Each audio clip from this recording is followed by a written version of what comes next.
Hi, everyone. This is Charles Hoskinson broadcasting live from warm, sunny Colorado. Always warm, always sunny, sometimes Colorado. Today is August 1st, 2021. It is a Sunday. Sunday. I've had a long day. I was up in Wyoming, got a chance to sit behind the cattle chutes and watch the bulls go out. First time in my life I ever done that. And it's been a little while since I've done a surprise AMA. So I figured I'd surprise you with a surprise AMA. How about that? And anyway, it's been a very, very busy last few weeks. I've been in Mexico, Washington, D.C., New York City. I've been all around. And I've gone to a few other places as well. We've been working real hard on getting smart contracts out. And we've been working real hard on the DApp portfolio, and everything's on schedule for the most part, and we're really enjoying the fact that we're finally going to be closing out part of the journey, getting Goguen out. It's been 6 long years. We wrote 2 programming languages, a complete new accounting model. We learned a huge amount about smart contracts in general. We've educated thousands of people. We've had a lot of ups and downs. We rewrote Plutus, I think, more than a dozen times. But all things considered, a journey like this is always worth it because of the friends you make, the things you do, the places you go, and all the great learning that's occurred. The reality is that Cardano started as just a handful of people a very long time ago. And now we're in a position where we're over 1 million people large. That's amazing. No matter where I go, I always meet 1 or 2 of you. And I always have the profound pleasure and privilege be able to interact with people from all walks of life. I was at an Italian restaurant up in, of all places, Cheyenne, Wyoming, and the owner of the restaurant and the cook, they were from Montenegro, which is a small country in the Mediterranean. And the cook actually knew who I was, which is just extraordinary. You're a little cow town in the middle of nowhere at an Italian restaurant, and you run into somebody who knows about ADA, knows about Cardano. And that's not because of me or these AMAs. They certainly help with the community. That's because of you, the community. You guys and gals have done a remarkable job evangelizing and growing. And when we look at the launch of Goguen, I made a prediction last year where I said we'd have hundreds of assets and thousands of dApps around July. And while we didn't yet get all of that out, there are tens of thousands of assets. There's certainly a huge NFT boom. And there's hundreds of great projects out there that are growing, evolving, and building, and thousands of developers and people who are committed to building things on Cardano. And that, to me, is really the essence of what I was saying. You see, we don't leave people behind in Cardano. We don't have a situation where people are fair weather. They come in, they leave. There are many other blockchains where that's the case, where they have their time in the sun, and after those 15 minutes of fame have expired, they disappear. Rather, here in the Cardano ecosystem, it's a lifestyle. When people come in, they're here for life. And they're fired up, and they're passionate, and they're excited, and they want to change the world. They want to do something interesting.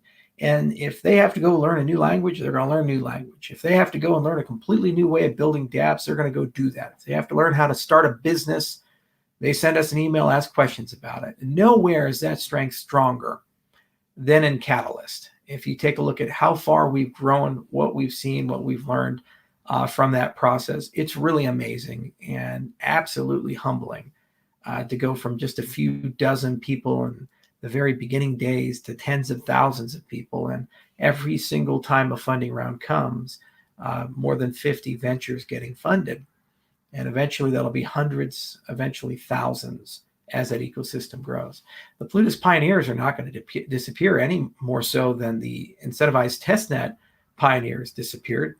It wasn't too long ago we had our SPO pioneers. Now there's over 3,000 of them. And more than 1,500 regularly make blocks with a great degree of precision. And that's exactly what's going to happen with the dApp ecosystem. People are here to stay.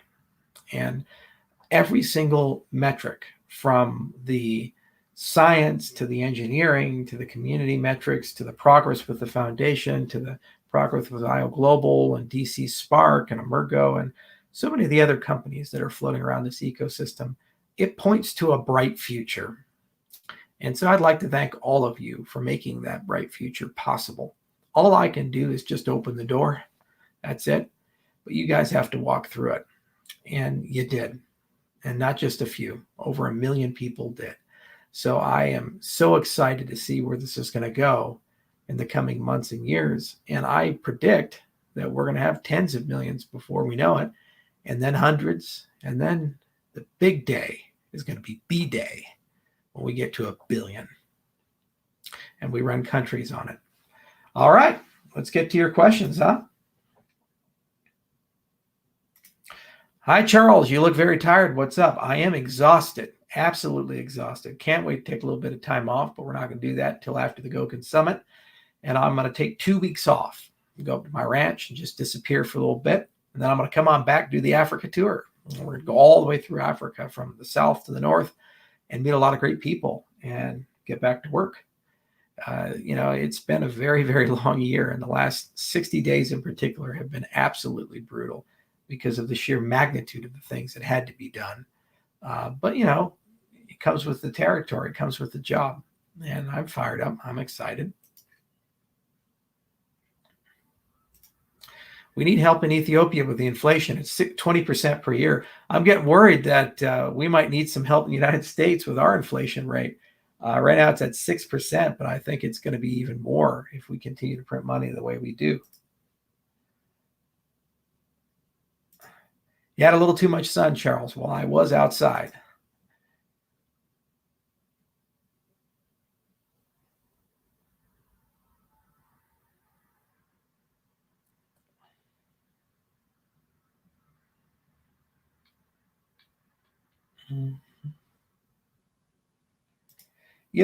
I get this question a lot. Charles, what do you think about magic mushrooms? Well, if you're really curious about psychedelics, the best book I think that's written that's accessible and fair is Michael Pollan's book, How to Change Your Mind.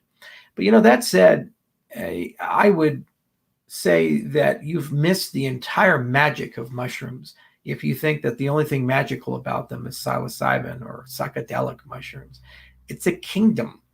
There are millions of different species and amazing things floating around in the mushroom world, from cordyceps that they actually infect ants and other creatures and like take over their brains and steer them on autopilot towards their to their hives so that they can spray spores out and kill them, to lion's mane, which can regenerate neurons. It's such an amazing diversity, and there's so much magic in the fungi kingdoms. So if you really are serious about it, you should definitely watch documentaries like Fantastic Fungi that really gives a beautiful sampling of that, and actually buy a few books from Paul Stamets and other people who have done a great job kind of cataloging and systematically evangelizing where mushrooms come from. And if your only interest is in psychedelics, well, that's a different field. Mushrooms are just a particular type. There's poison toad venom that it produces that. There's DMT, there's LSD, there's synthetic substances and natural substances alike that cause magical trips. And there's an emerging field of research for entheogens that's pretty special, especially Roland Griffiths over at Johns Hopkins. And so Michael Pollan's book, I think, is a good entry point, but by no means is it the only entry point. And there's some great interviews actually on Lex Friedman's podcast and on the Joe Rogan Experience that talk about this.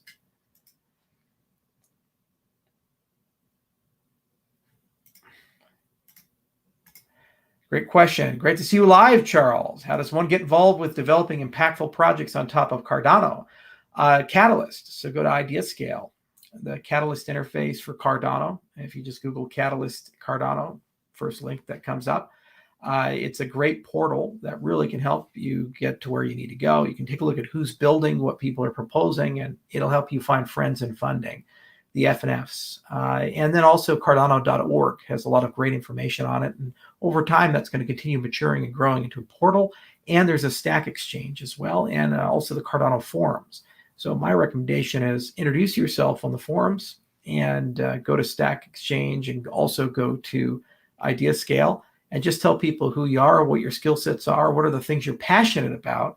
And there's a lot of wonderful tools that I think you can use to get to where you need to go.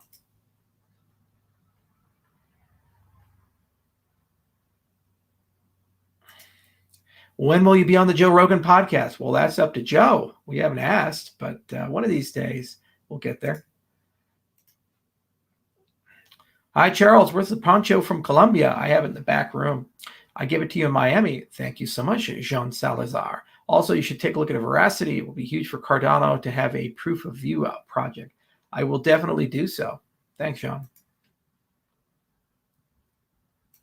Hey, Charles. Hello from Stone Mountain Ranch in Granby. Well, hello from farm out in Longmont, and also Hoskinson Ranch up in Wheatland. Charles, you think the fact that 70% of ADA is being staked is good for the future of Cardano? I'd prefer 100%. One of the cool things about Cardano, unlike some of its competitors, is that when you stake ADA, you don't bond it, so it doesn't get locked. So it's liquid, even though it's staked. You can move it around at any time. And the higher that number goes, the better for the security of the system without the liquidity problems that bonding causes. What are your thoughts on the upcoming crypto regulations? Well, we'll see what survives. You know, we've been here before, and there's been a lot of bills and ideas, but it's difficult to see what's material and what's not material. Certainly classifying everything as a broker is not productive or helpful. And asset classification has to be done very carefully if you're in a classification-based regulatory structure instead of a functional regulatory structure. Also, I think it's materially irresponsible to punish one of the most productive and necessary nascent industries for tax compliance purposes. You know, they want to have an infrastructure bill, and they say, let's raise 28 billion by punishing crypto people because they don't have tax compliance. It's that our lobby is weaker than the oil companies' lobbies or the biotechnology companies' lobbies. We give a government monopoly to all these vaccine manufacturers, and now they're making tens of billions of dollars off their vaccines. Why don't you go tax them, given that most of that money is coming from the U.S. government? And also, we de-risk the vaccines. They had zero risk in producing them. Maybe that's a better target to tax. But instead, they come after my industry, say we're all bad guys, and provide no evidence at all that somehow increasing compliance will magically make things better. I thought they're all Keynesians, and you know, if retail investors make a lot of money, doesn't that mean they're going to spend the money? They're going to pay back debt. They're going to buy property. They're going to buy shit. Creates this velocity, and does that improve the economy, make the businesses grow better, and eventually you get it back with tax revenue. But I guess you're only Keynesians when it's the fields you care about, and then you know you're not when it's other things.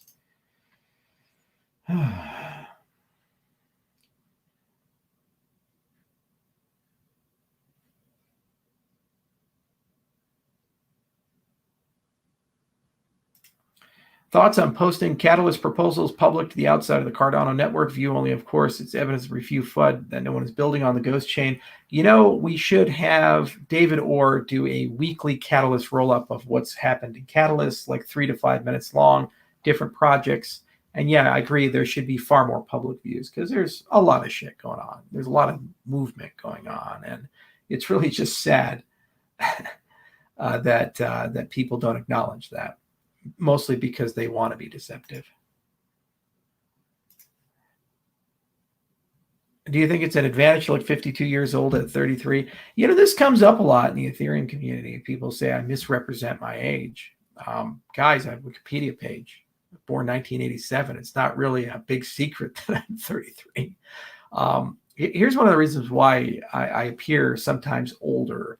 First, I'm not in good shape. I have the dad bod body, because I've been an entrepreneur too long and haven't taken good care of myself. And I am trying to improve that. Second, I grew up in Hawaii. And one of the things about growing up in Hawaii in the 80s is that you're kind of stuck in the past.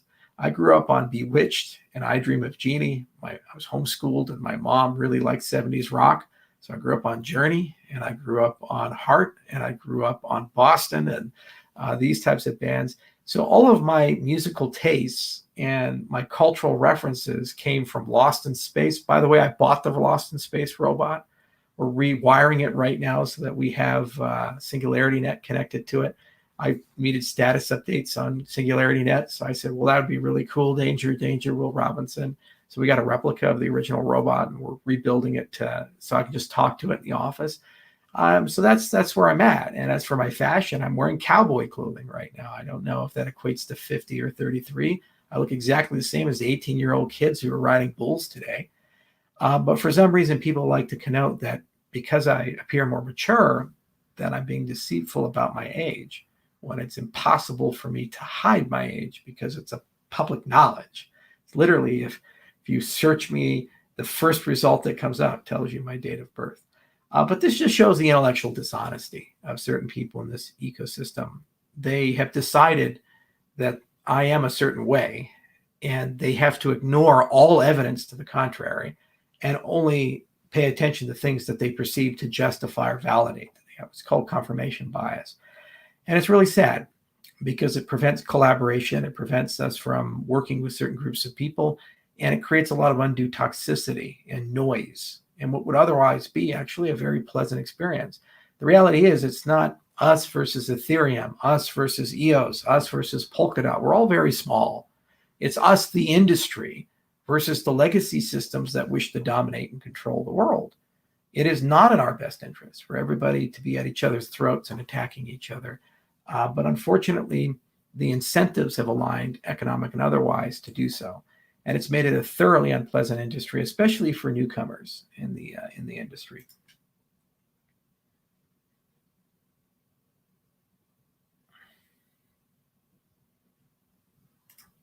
Thoughts on the SEC creating cryptocurrencies as stocks? That's nothing new. They certainly have treated certain things as securities, but there's nothing especially interesting that's come out recently to do that.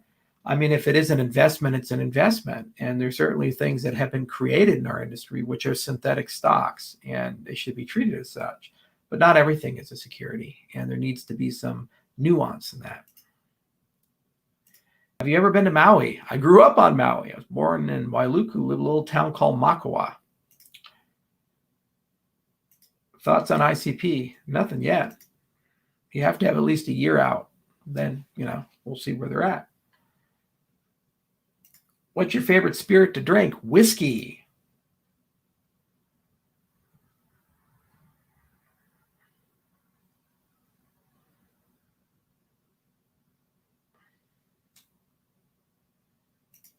Yo, Charles, how are we doing on smart contracts? We're on schedule. Made a video literally a day ago about it.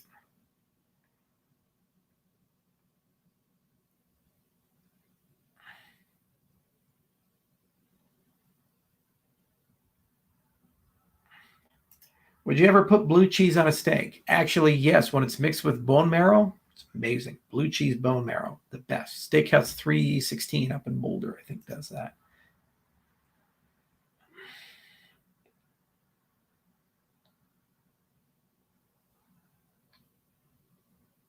How do you win the mental game of fasting?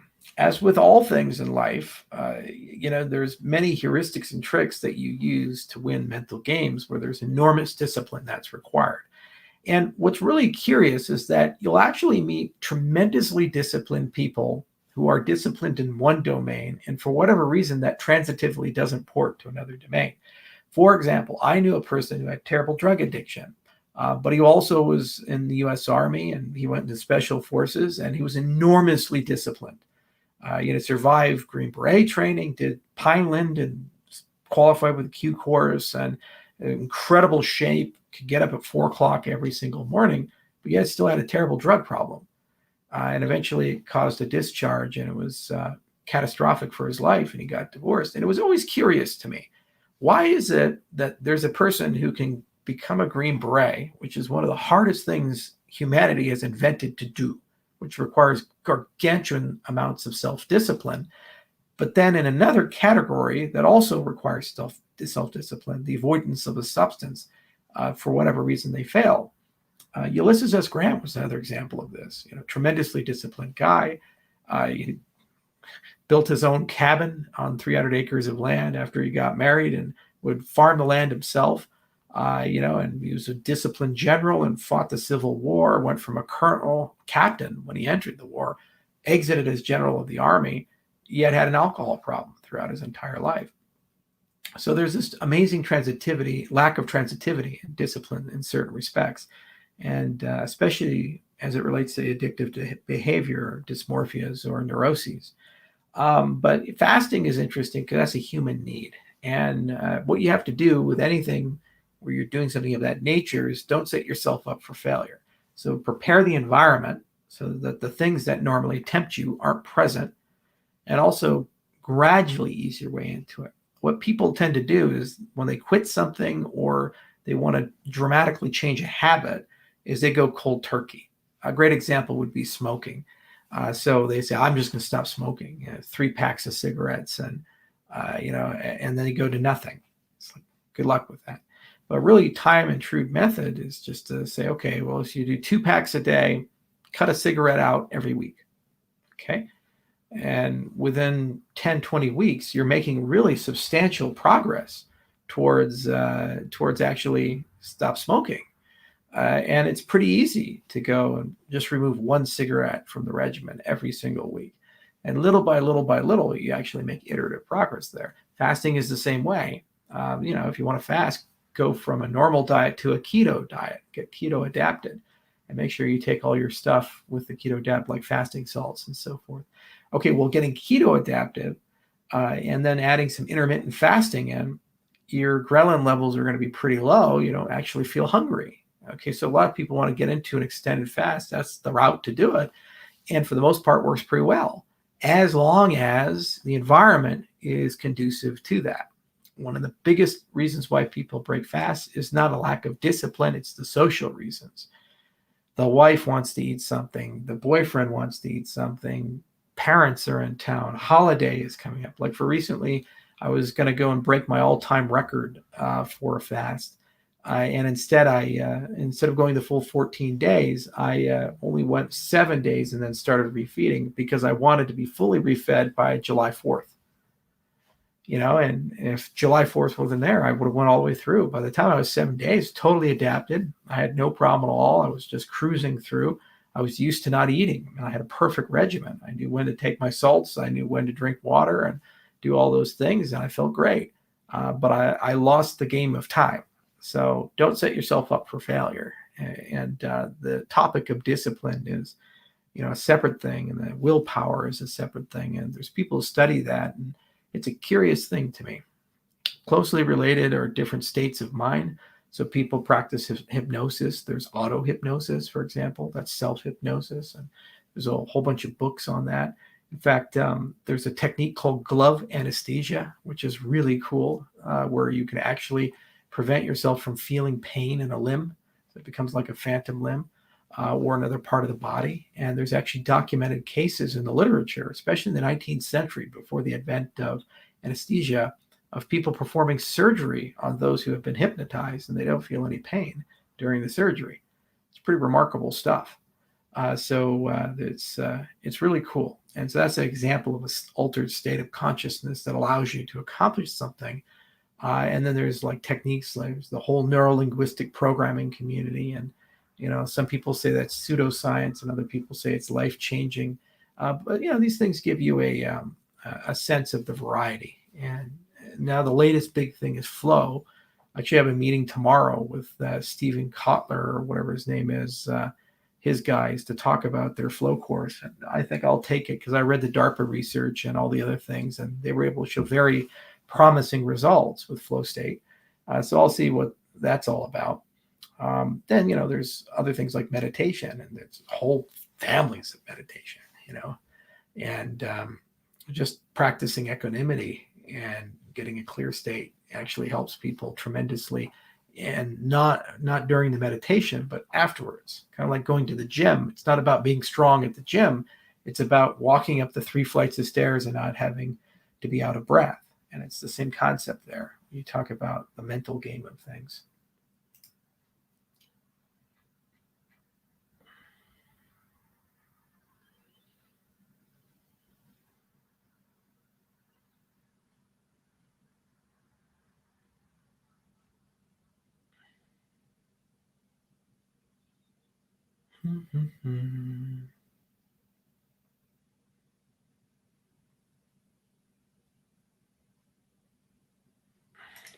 Will Djed be pegged at the US dollar or something else? Okay, so you have volatile basket on one side, And then you have a pegging target on the other side. That pegging target could be the US dollar, it could be the euro, it could be an SDR, it could be whatever you want. And then you have an oracle that sits in, that injects information from the external world to allow that to work. We have blog posts and a video being prepared, and the paper's done. It's going to be released here in a little bit. And Djed is really, really good step forward in the algorithmic stablecoin world. And we're going to start talking to a lot of governments about the potential of doing a CBDC with a Djed-like design and a whole agenda to build a decentralized central bank. So I think we'll get somebody to bite. And actually, Andrew Yang and I chatted a little bit over Twitter. I'm going to see if we can set up a meeting at some point with him, because we're really curious, can you combine an algorithmic stablecoin with a sovereign wealth fund that generates value from transaction fees outside of the country, and then universal basic income as an experiment? And that's something I think we'd probably get a smaller nation to do. Hey, Chuck, will Cardano integrate NIPA-POWs alongside Mithril? It makes sense once we're multi-chain, multi-asset from foreign assets like wrapped Bitcoin and wrapped Litecoin, to have, when a wrapped asset comes into the system, instead of trusting just a bridge to mint them, to have proofs come along. And NIPA-POWs would be for the proof of work side. So I'd love to see that in the 3 to 5 year time horizon. And I think we can create kind of a generic proof framework for the level of certainty you have about foreign assets, given the knowledge of the state.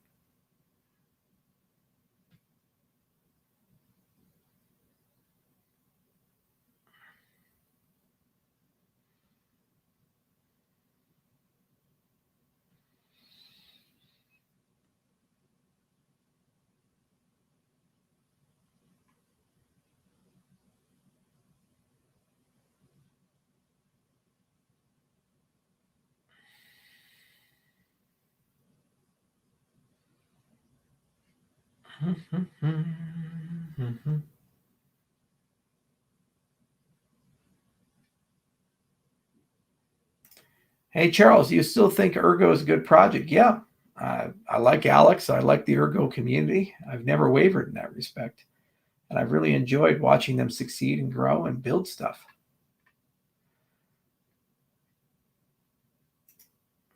How many bison do you own, and what is it like taking care of them? 400 originally, and then I found out they breed. So there's 500 of them now. And it's a challenge. And thank God I have some good ranch hands that do a lot of the heavy lifting. And so I get to enjoy them from afar right now because I've been so busy. But hopefully I'll be able to spend more time and actually become a proper bison rancher. I have never taken care of bison before, so it's as new to me. But the head of the ranch who runs the bison for me, his name is Brad. He's been doing it for 12 years. He's very good at it.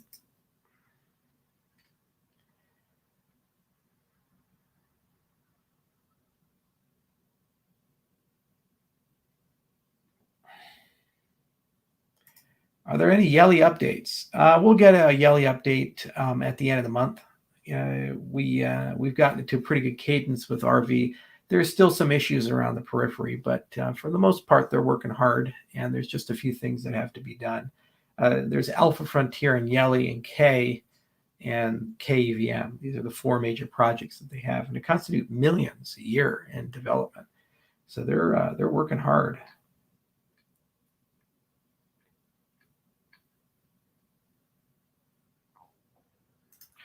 How the fuck do I ask a question? This is fucking absurd. Well, Kyle Arthurs, there are 2,759 people right now watching on Facebook, Twitter, and YouTube. It's simulcast to all of them.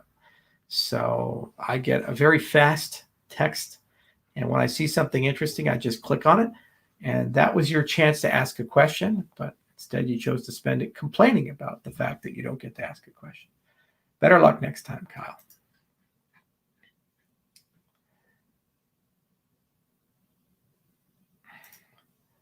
Will you and Vitalik ever bury the hatchet and collaborate? Well, I have no issue on my side. The issue is the Ethereum community repeatedly calls me a pathological liar, a sociopath, and a bad actor, and points to books written about stuff that happened 10 years ago that aren't even true, and post screenshots of pages of the books.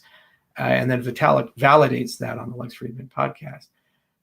So what do you do with it? If Ethereum people came to me and said we'd like work and do something, if it was promising and interesting, we'd do it. It's that simple. But there's nothing from our side personally attacking them. I don't wake up in the morning and think, oh, Vitalik's this bad guy. Woe is me. Woe is me. What profits do I have in my fucking life? Come on. I got a 500-person company. We're doing great. We're doing amazing stuff. Our research labs are churning away. The code forges are burning bright. We have a beautiful, huge community. I can go anywhere I want, do anything I want. Run a biotech company and do ag tech stuff, collect mushrooms on the side. I got bison. It's like, my life is pretty fucking good. There's just some sort of bizarre fascination with keeping a rivalry or a fight or an event that happened in 2014 alive. And that's perpetuated by journalists who like making money and want to get book deals for maximally dramatic events. To tell you the truth, it's never crossed my mind unless it's brought up. It's water under the dam, a bridge. It's water over the dam, as Scalia would say. And if Vitalik has something interesting, we'd be happy to do it. It could be a VDF, could be a VRF, could be some consensus research. It could be the interconnections with the EVM work we do with runtime verification. Virgil Griffiths from the Ethereum Foundation, before the whole snafu with North Korea, we would talk from time to time, and actually he was open to collaboration, as was I. And every now and then I'd go to an Ethereum conference, and ironically, despite all the misgivings that occur online and on Twitter, I was actually treated with respect and dignity at most Ethereum conferences. It's only when I go to the Bitcoin maximalist conferences do I see a lot of open hostility, and there's really no point in collaborating there because they offer nothing.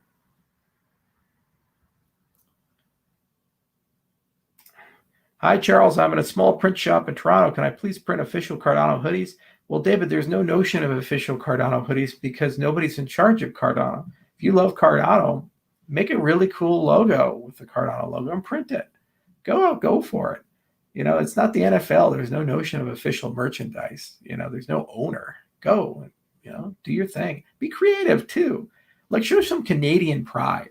Get that Toronto, Ontario maple leaf, put it on together with the little Cardano logo and see what you can make out of it. What is the single best global benefit of cryptocurrencies? Putting you in control of your financial life, your economic life. That's probably the single best one. And teaching people that we don't need governments to run the economy. We can do it just by ourselves as long as we follow the rules, and cryptocurrencies help us do that better than a government would.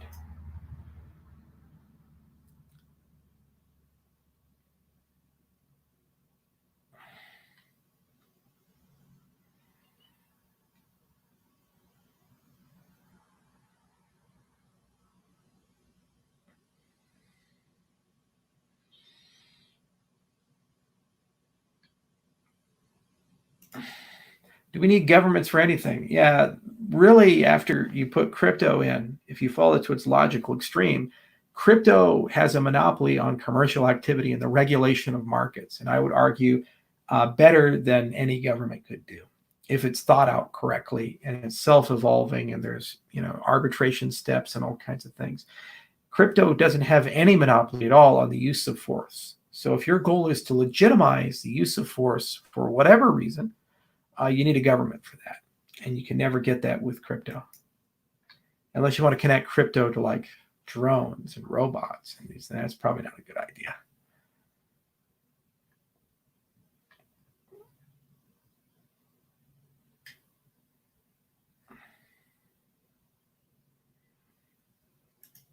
Thoughts on the proposed Federal Reserve coin, biggest threat to the cryptocurrency ecosystem? No, positive development.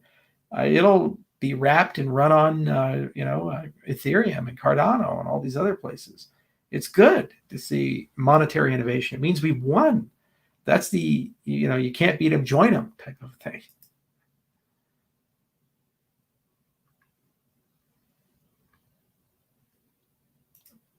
Charles, please take care of your voice. It's very raspy. Yeah, it's been a tough few weeks.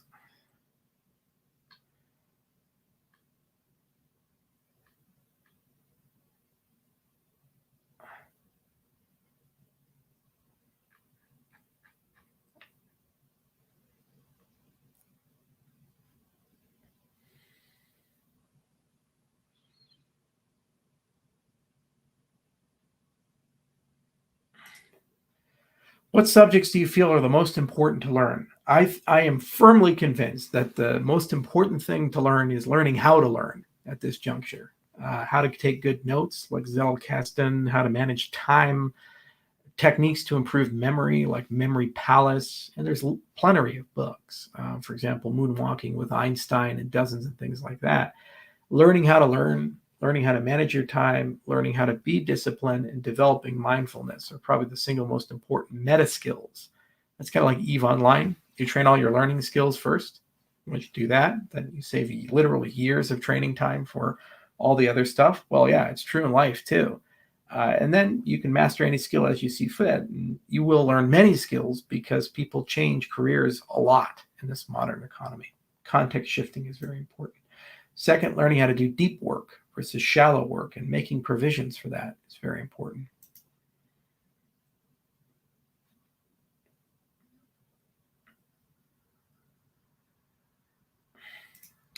Thoughts on journaling? Well, it's really interesting. Journaling and letter writing were like the mainstays of historians. So George Washington, George H.W. Bush, all these amazing figures in history, there are tens of thousands of correspondence and journal entries and diaries and these things, and they're pouring out their thoughts into paper. And now most of that is constrained in telegram messages and signal messages and private messages, and people don't journal as much anymore. It's something I wish I did more of. The last 6 years have been a flash, and there are literally so many incredible meetings and moments and things, and I'm going to forget most of them. And at some point, I'd like to write a book, and it would be a lot of fun to go back through and read thousands of journal entries and be able to see what happened and connect that to a good narrative. So please do it, especially if you're somebody traveling the world doing interesting things.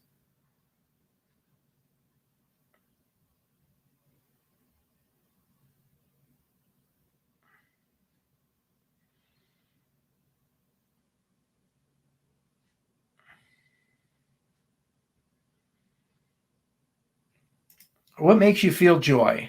Well, it's you guys. I love the work I do. I love the people I interact with. I have a lot of great friends and family, and I enjoy the hobbies I have and the pursuits I go through. Believe it or not, I'm not a very complex guy from the perspective of lifestyle. I don't really care if I'm rich, I'm poor. Food's gotten a little better, traveling has gotten a little bit more luxurious, but the core is still the same, which is I wake up every day and I'm fascinated by things. For example, I heard through the grapevine, loudest sound ever recorded in human history. Recorded human history. There were louder sounds before, but we didn't write them down. Was the eruption of Krakatoa, which is a volcano in Indonesia. It's nearby Bali. It's nearby Java and Sumatra, and it was 375 decibels. The space shuttle is 180, and that's a logarithmic scale. So it should give you a notion of how loud it was. Contemporary accounts said that people in Australia and France could hear it, and the sound wave traveled around the world 7 times before it dissipated. It led to waves that were 120 feet tall, like over 40 meters, to flow up and come crashing down over many of the surrounding islands in Indonesia. So I said, wow, that's an incredible event. And what makes Krakatoa so special as an event was that it wasn't the largest volcano to erupt in human history. In fact, just 70 years earlier, Tambora was erupted, and that was actually a VEI 7 eruption, which was 10 times the size of Krakatoa. What made it so special was that there were telegraph lines and a connected global economy. And this was the first time ever that something that happened in Indonesia was being followed and tracked by people in the United States and in Europe and in other places real time. And it's just a really amazing thing to think about that. So I bought this lovely book, and I've been reading about the history of Krakatoa. The particular author likes going on these long tangents about when Jakarta was Batavia and the history of the Wallace Line and other things like that. So it's very circuitous and serpentine, but it's still a great read. I've been enjoying slowly working my way through it, trying to keep track of all the history. But overall, it's been a joy. And it makes you just think that when technology meets an event, and we live in a global community, things change. Like, for example, the eruption of Krakatoa led to a fundamental change in Islamic practices in Indonesia. There was other macro events, global events that did that, but they went from kind of a blended Islamic culture, which, anything goes, to much more fundamentalist culture. And little things like that. Why? Because it was such a catastrophic event that, a lot of people could interpret it as God is angry. And there's dozens of other religious sects in the United States were saying the end is near. If you look at Edwards' painting The Scream and that crazy red background, Krakatoa put so much volcanic material into the sky and it dispersed across the entire world that there were red sunsets for years. And so actually the Norwegians were seeing atmospheric changes due to Krakatoa. And that painting's sky was actually a realistic representation of what somebody in Norway would have seen at the time 10 years after Krakatoa erupted. So just an amazing thing. So these are the kinds of things that make me feel joy is, you hear about something and then it just turns out that somebody has spent decades of his or her life going very deep. And if you want to go down that rabbit hole, you can. And then seeing the delightful interconnectedness of humanity, how something in Indonesia could fundamentally change the world. Tambora, when it erupted in 1815, they call it the year without summer. It created a mini ice age for an entire year. Volcanoes are pretty special things.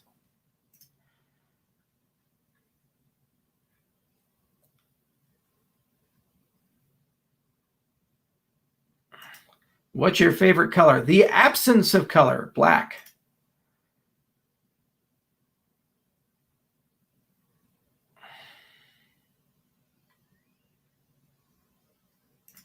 Do you hire political scientists to help with Cardano's governance structure? Absolutely.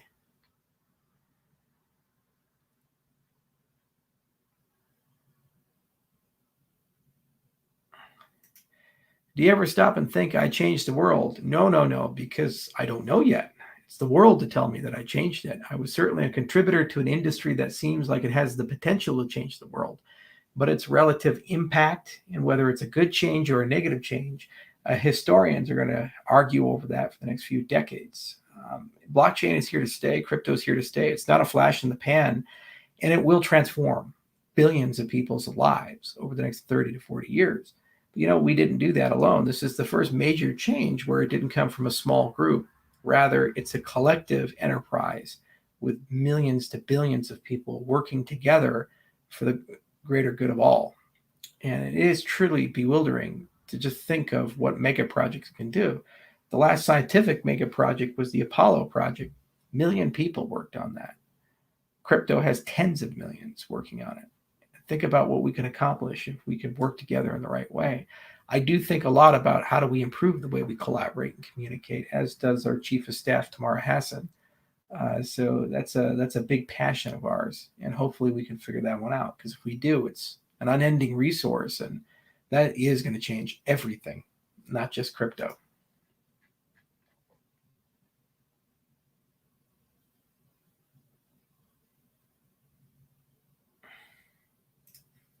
Peter Brandt stated that Cardano might nosedive by 90%. Who pads his pockets? That was a hatchet job article by Cointelegraph. If you actually dig into what Peter was saying, there was tons of disclaimers and terms and conditions, and it was strictly a technical, not fundamental analysis based on his interpretation of arbitrary charts. I'm not a technical analyst. I really loathe technical analysis for trading. To me, it's like voodoo. It makes no sense because there's information asymmetries, especially in emerging markets. And so any given asymmetry can cascadedly destroy or increase a price. Like the announcement of Ethereum Enterprise Alliance, for example. The charts look very stale before that occurred. And then once it occurred, Ethereum went up a 10x. So, with all due respect to Peter, I don't think this works so well. The other thing is markets are so much more complicated. Technical analysis worked well before computers. And when people were trading intuition with some degree of intuition or long arc fundamental analysis, in the age of quants and AI black box models and big data and these things, looking at a simple chart for candles and these, it makes no sense at all. Absolutely no sense at all.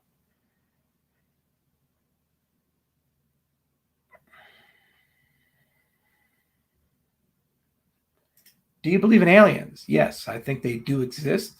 Who knows if they visited us or not? And I think the universe is big enough to warrant many, many, many different creatures.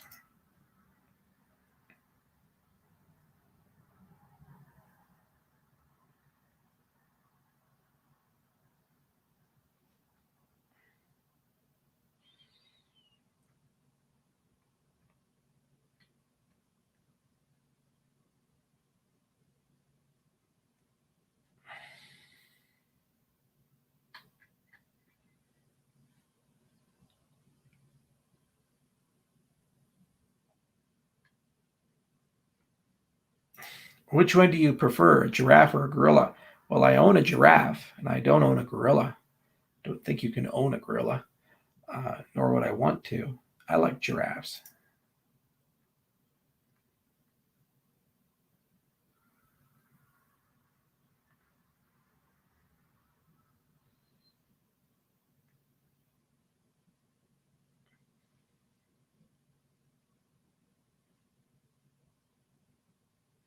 Mm-hmm.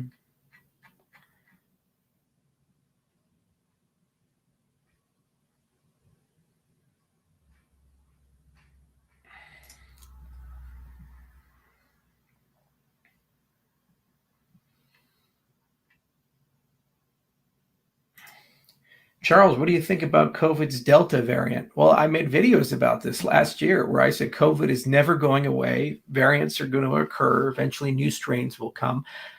Virus is going to virus. They mutate. And they mutate to new variants, they mutate to new strains, and you have evolutionary pressure.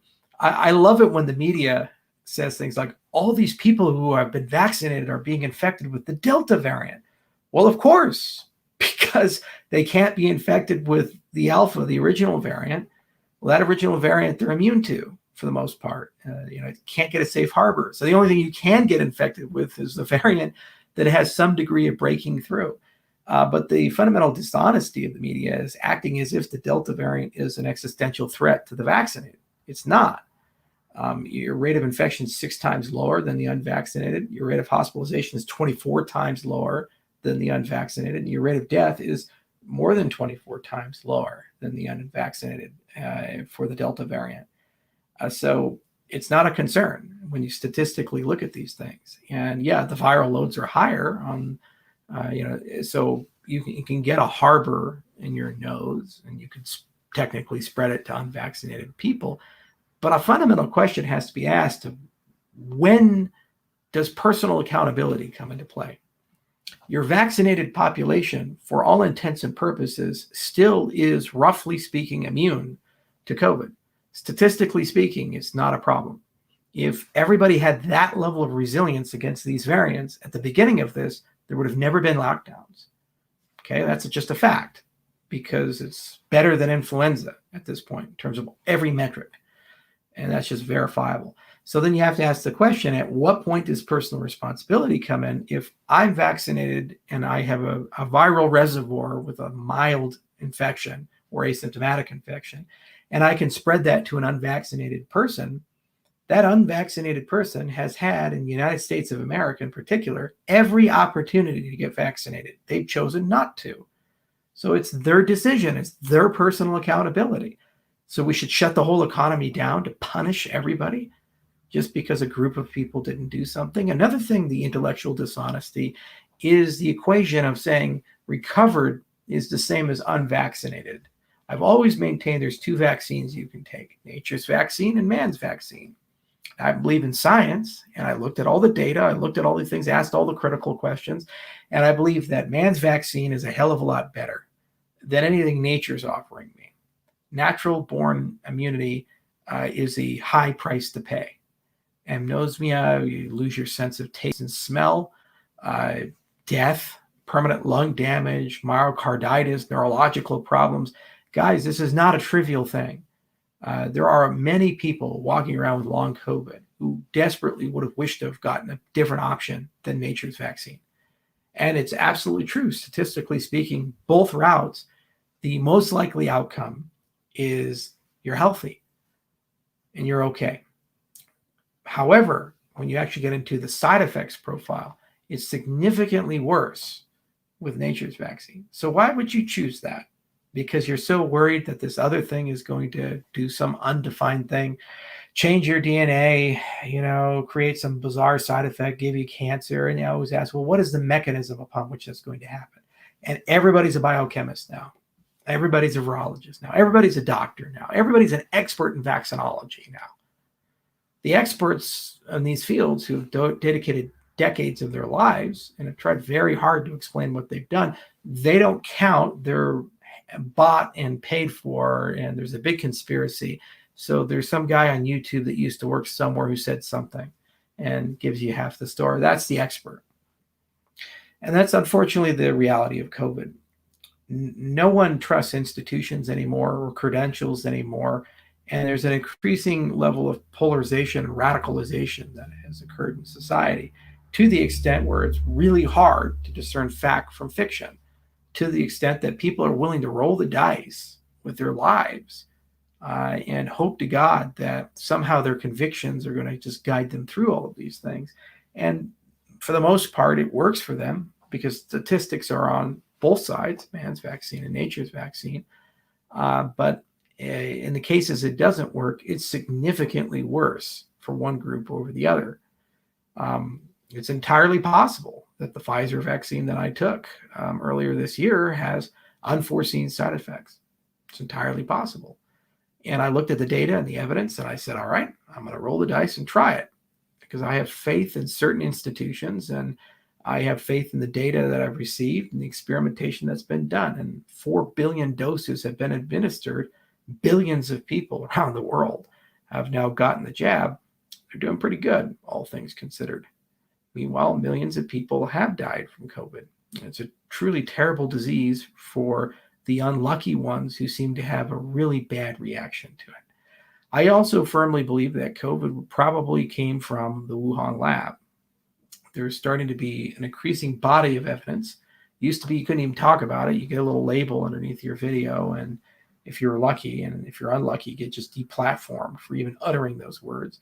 And the WHO would just say things like, well, it didn't come from a lab. We know that with certainty, even though we didn't do any investigation at all. And we lie through our teeth about it. And I think that's why governments got so scared about COVID, because deep down inside, they actually knew the truth. And gain of function research probably produced something like this. And as a consequence, they were uncertain about what it was actually going to do. It's novel, and clearly it affects more than just your lungs. Hurts your heart, hurts your brain, and there can be all kinds of weird things. And that's why they reacted as strongly as they did, despite the fact that the mortality rate wasn't as high as originally thought. And that created even more distrust in institutions. And there's probably a global agreement that the origins will never be discovered, because the consequences of this being a lab leak are the delegitimization of the Chinese regime to a point where war could break out. And for the greater good of humanity, I guess our leaders have decided not to dig into that hole and to let this one go.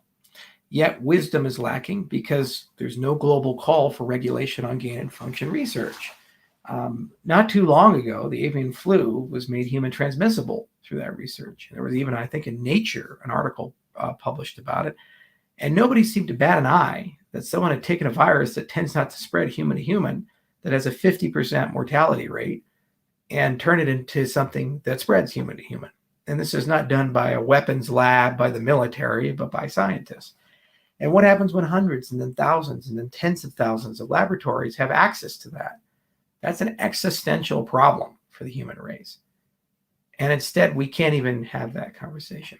Our social media masters won't, and media masters won't allow it to be had. I think that's the saddest part of COVID, is the inability to navigate fact from fiction. The loss of trust in institutions have led to people dying, and institutions letting us down in that they prevented very necessary conversations and regulations from coming. And the next COVID is going to be a hell of a lot worse than the one that we dealt with in 2019, 2020. And a lot of people are going to die.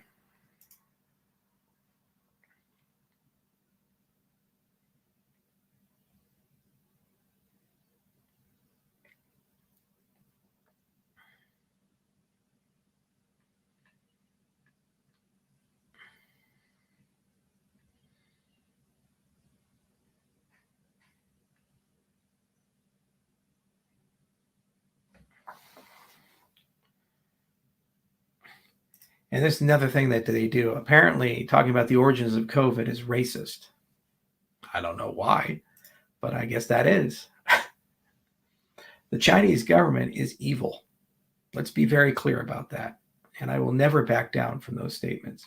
They've done some truly horrible, horrible, horrible things. And they continue to do horrible, horrible, horrible things. And they continue to grow in aggression with the entire world. We see it in Africa. We see it in mainland China. We see it in many places. They've never been honest, ever, about a lot of things. And so it is absolutely right to criticize a nation state who has leadership that doesn't seem to be honest or care about human life, and not criticize the people any more so than criticizing, let's say, the state of Israel for politics, or another state like Saudi Arabia for certain political decisions, means that you don't hate the Jews or the Arabs who live in Saudi Arabia. Okay. But that nuance seems to be completely missed with a lot of people in this new woke culture that we're in. It's a tool, a weapon that people cudgel you over the head with when they want to silence you or silence thought. And then statements like this, you're confusing a lot of things. They never actually give you the confusing a lot of things. It's just name calling and these things. I'm not confusing the loss of trust in institutions. I live in a country where half of my country doesn't believe in the legitimacy of the presidential election. Okay. I live in a country where overwhelming group of people, more than 70%, have political views that they're afraid to share publicly. In a country where most institutions, there's at least one demographic, greater than 10% of the population, that believes there's a problem in that institution, to the extent that they think the institution is lying to them, whether it be academia, hospitals and healthcare, it can be the military, it can be the intelligence complex, the political institutions, the bureaucracy, it could be the Fortune 500 companies, the social media companies. So you tell me, if we've lost that much institutional faith, and the only way to navigate a complex society is through the lens of institutions, what the fuck do we do?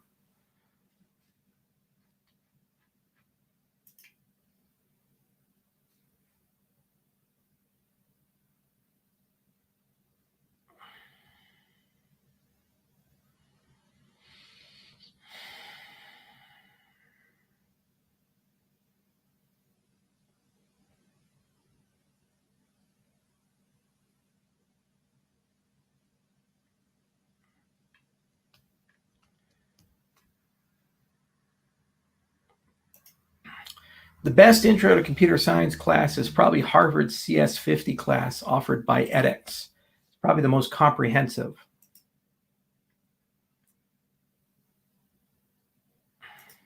Communism sucks. I could not agree more. The greatest evil of communism is the institutionalization of the destruction of objective reality and truth.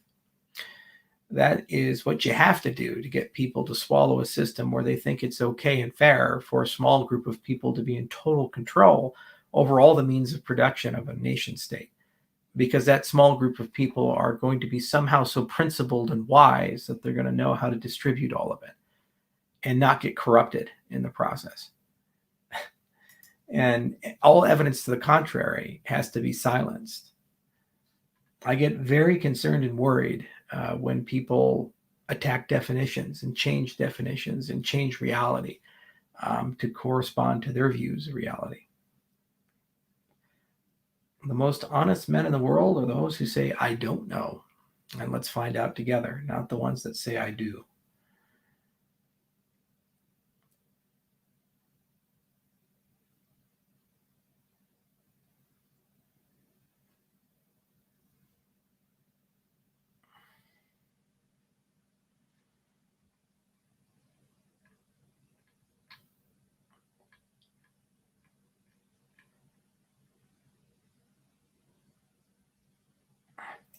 Thoughts on Chairman Gensler? Yeah, I took his class at MIT. I went on, downloaded all the lectures and watched them. He's an interesting guy, a really smart guy. The first commissioner that I think, just saw a question. I really think that he understands crypto better than any other chairman we've ever had. And I look forward to figuring out where he wants to take the agency, the commission.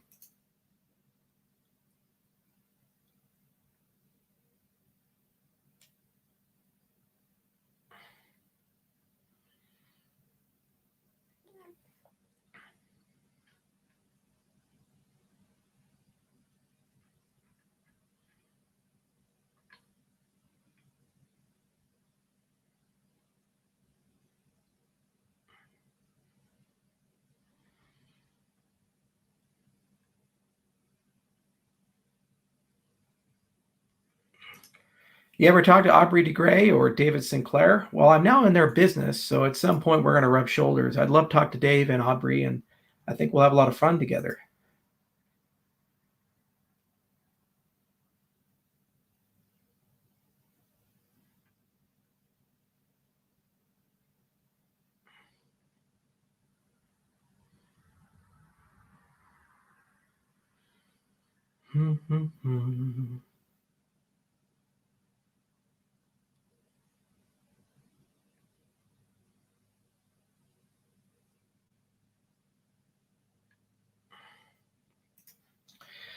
Love the Lex podcast conversation. How do you think the crypto space can help solve climate change and help halt and reverse the destruction of the natural world? Cardano's role therein.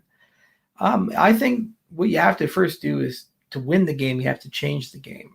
So the problem we have is the lifestyles that we have are not sustainable in the biome we would like to live in. So let's be clear about something. There's people say, oh, to destroy the natural world. You can't really destroy the natural world. You can change it, but you can't destroy it. You know, long time ago, like asteroid hit the Earth and ended all the dinosaurs. And we've had mega eruptions like Yellowstone erupted.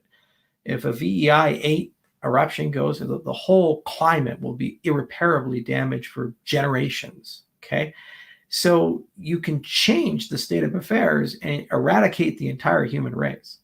Life will still go on. There'll still be bacteria and archaea, and there'll still be some notion of plants. And then over time, the biome will change and grow, and carbon will get sequestered, and things, and life will come back. We'll just be gone. So when we talk about destruction of the natural world, what we're really doing is saying we're changing the planet to conditions that we don't desire. Okay? So in that, we're already admitting some dominance over terraforming, the idea that we can change the entire global state. And really, if you wish to do that, you have to build systems that incentivize the global state you want. And capitalism, I would argue, is actually the single greatest tool to accommodate this. But you have to tune capitalism in order to get that outcome. So the current parameterization of capitalism is the short term is highly emphasized and the long term is not, because we're finite beings. We die and we want money now, not money later. Okay. So what you first have to do is you have to take a step back and say, can we construct a form of capitalism where you have multiple notions of value? Money now, like the conventional dollars in your pocket, and you can buy all kinds of things with that. But let's invent future money. Let's say it's from the year 2200. So 2200. Okay. And this is for a future version of yourself. So the only way you can earn it is doing things that make the conditions of a future version of yourself better educated, more desirable biome, all these types of things. Okay. Now suddenly, now you've created a different form of optimization where you are doing things that have zero benefit to you and maximal benefit for someone who comes that you'll never meet many generations down the road. But you need to do that in order to be able to spend that currency today so you can, let's say, buy a house or get ahead in life or do special things. Suddenly, capitalism will optimize. Everybody's an environmentalist. Everybody now wants everyone to get educated and grow up well. Why? Because they want to maximize the amount of money they're making. So they're forcing long-term concerns to become short-term concerns. So this is the kind of systems level tuning that we need to do in the 21st century for existential problems. Things like what CRISPR will do in synthetic biology and all these kinds of designer viruses and problems. if we're not careful, they'll kill all of humanity off by 2022. Same for artificial general intelligence. Maybe we make more money not pursuing that, so less people will, and the commercial signal will no longer be there. So we have to just change the way we think. The alternative right now is communism, or some form of heavy-handed socialism, where you hand the means of production over to a central entity and hope that they will adjust things so that we can preserve something. And that never works. I mean, if you really think it through, something as pervasive as climate change, to truly solve that, you need a regulator so strong that every factory, every individual, every nation state must bow to that regulator in some respect if that regulator decides what they're doing is running contrary to their belief on what will prevent this from happening. And I hate centralization. So I like the idea of using systems and incentives in just the right way that you can build basically a decentralized bottom-up approach to achieve the same ends. We want to reduce carbon. We'll create a marketplace where that's more profitable than creating it. It's economic tuning. And then you don't need top-down coordination. You don't need regulation and control. People just behave in their own self-interest. For example, if you could find a way to make solar panels and the base load power they connect to, the batteries and other things, cheaper than coal, for example, no one would build coal power plants. It's already cheaper on the generation side, but you still have to store it somewhere and build a grid for it. So that's more expensive, but that's getting cheaper. But if it's cheaper, people just do it because there's no supply chain, they're more reliable, it's easier to deploy and maintain, all of these types of things. Why would you want to spend more money for less? It's like powering steam engines with timber. Who in their right mind would go and clear cut out forests when that just makes no sense to do that? It's a lot cheaper to run it on a different fuel source. So this is the kind of thinking I think we need to do. Now, you ask about Cardano's role. Cardano is a systems level approach, and we're right now targeting a financial operating system, showing that there's a different way to do economic identity, showing that there's a different way to think about incentives and how economies are going to run. Once you do that, you can talk about regulation. You can talk about alternative economic systems, especially when we get to the CBDC side, because nothing stops me from creating two currencies, future currency and today currency. And nothing stops people from creating an economy where you have to earn both in order to live well. And then suddenly people are thinking about the future, like the Iroquois 7th generation idea.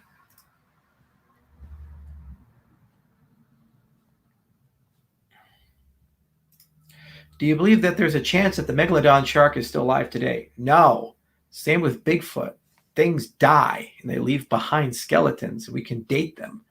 If there were such massive things floating around the oceans, we'd find them or their remains at some point, especially after they die.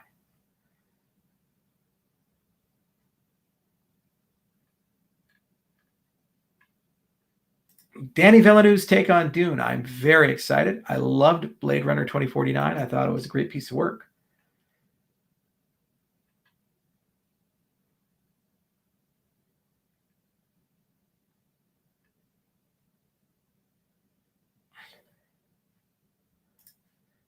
I love this. You people, your brains are so propagandized. People need accurate information to make good decisions. This is what baffled me when you praised. I didn't praise Rush Limbaugh, who was fine profiting from lies, but you seem to want humanity to be intelligent. Mike, take a step back and pull your head out of your own ass. Rush Limbaugh is directly responsible for, in part, the rise of the Tea Party and the election of George W. Bush. You tell me if that had a dramatic impact on the entire history of the world. It is possible somehow to acknowledge the world-changing things people do without endorsing those world-changing things. It's also possible to admire the style and process that people use without endorsing that. But you can't get there. You can't get there because you're propagandized. You're probably on the liberal side. And every single impression and thought you've had about that particular man is he is basically the Eichmann of the 20th and 21st century. And he's an evil racist demagogue. And that's the only thing. And everybody's just stupid for listening to him. And then you listen to the people on your side, maybe Rachel Maddow or, who else, right? Bill Maher. And they're so much better and sophisticated, never will lie to you and never be internally inconsistent, even if the woke culture comes and then you get caught up in it. You see, this is the problem. This is what I keep saying. Think for yourself. Everyone alive is an enigma. Everyone alive is a combination of good shit and bad shit and some in-between gray area shit. Depends on how you look at it and how you think about it. There are no exceptions.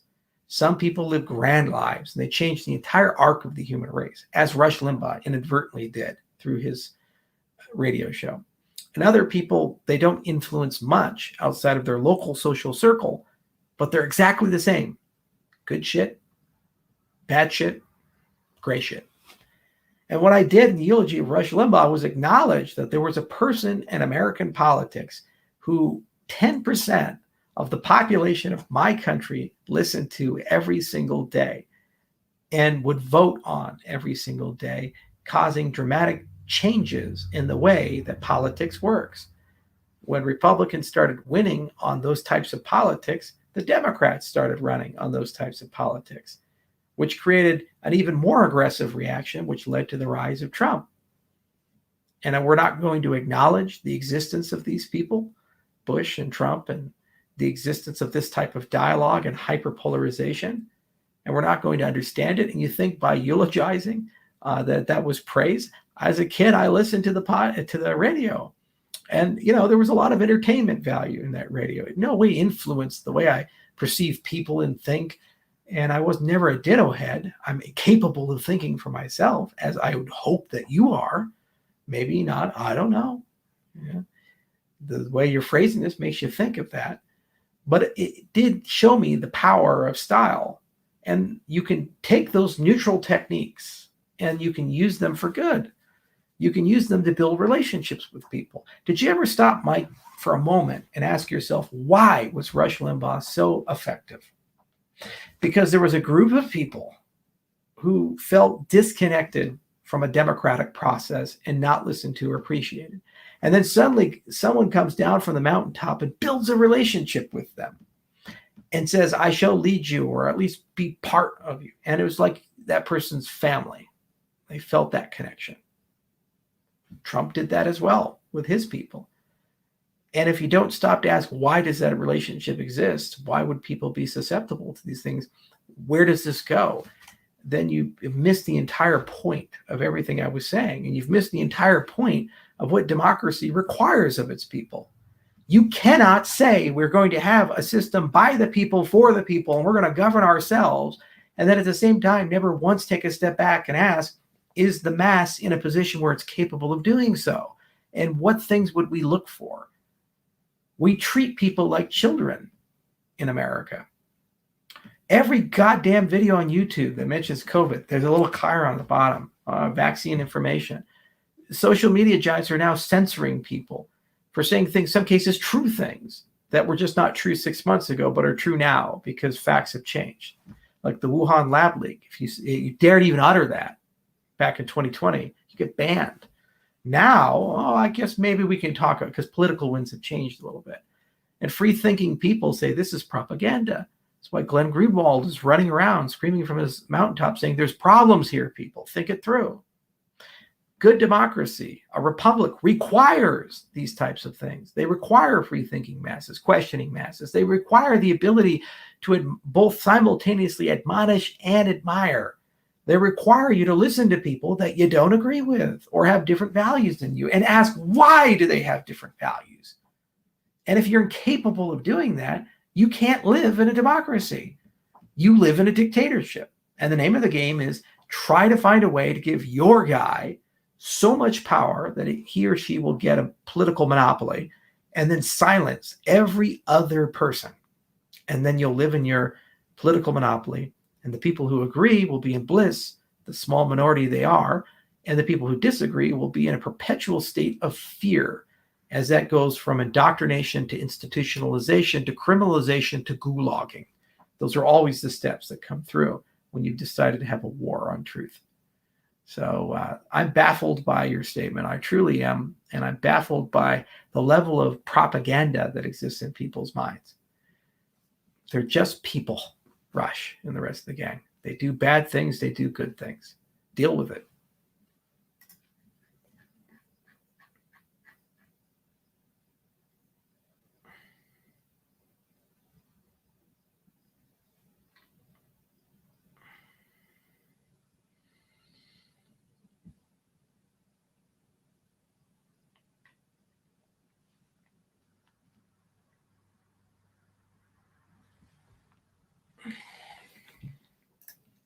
And this is the problem with the mentality. So people say run for president. That doesn't solve anything. Guys, being president of the United States is an acknowledgement that the system works and that somehow the system can change from within the system. I am of the opinion we need to get rid of the presidency. I am of the opinion the Constitution needs additional amendments and needs to be updated and modernized. I'm of the opinion that the way our government works has to fundamentally change if the government is actually going to be able to deal with the complexity of the 21st century. Our government in the United States was manufactured in the 18th century with limited updates for the overall governance. You ask yourself, what did the world look like? It was the age of empires and kings. It was the age of slow communication. It was the age of lords, betters, slavery.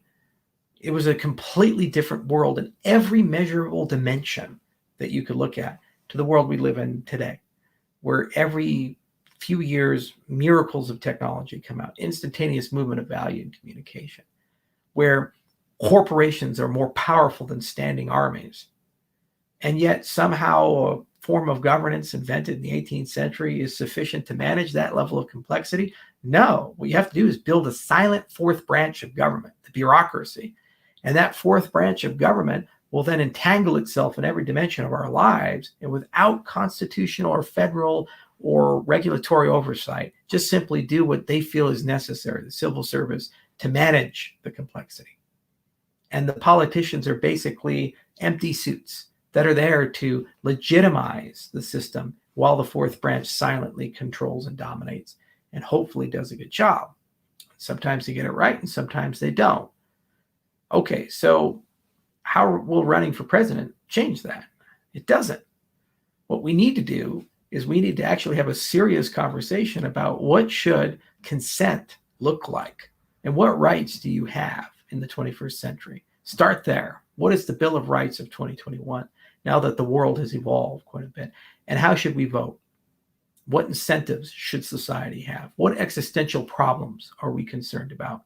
War, famine, and disease, we're not so worried about those natural things or man-made things anymore. We're a lot more concerned about synthetic diseases and the rise of AI and economic collapse and globalism and all these other things that are completely different from the age of the 18th century. So write them down, and then let's create goals. Maybe it's UN Sustainable Development Goals, or maybe it's HDI. Pick goals, okay? And then we ask ourselves, what institutions exist that actually can make progress towards these goals? And how are they governed? How do they look? And how do we, because that's where we came from, maximize individual liberty and freedom? How do we ensure that fundamental human rights like privacy and autonomy and self-determination are preserved? The mainstays of the rationalism of the Enlightenment are preserved, the better angels of our nature. Then let's codify that stuff and find a way to build a government that actually is adhered and held to that, and get rid of the bureaucracy, or formalize the bureaucracy and actually make it constrained by law instead of a necessary evil we invented because the government we have is insufficient for dealing with the complexity of this world. Wasn't too long ago that we didn't even have a standing army in the United States.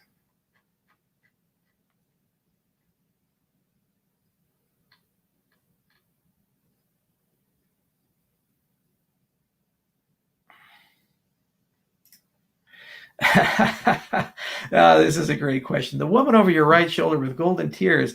Did you pick up that piece in Aspen? I only asked because I was back there in April. Could have sworn I saw the same piece. Great taste in art. That's Freya's Tears. Freya's Tears. There we go. And that's from Gustav Klimt. Of course you've seen the piece because it's one of the most famous paintings around. That's a reproduction of it. The original, I think, is in a museum. And if it's not, it would sell for $100 million. And there are certain things in life I refuse to buy at those price points. that's one of them.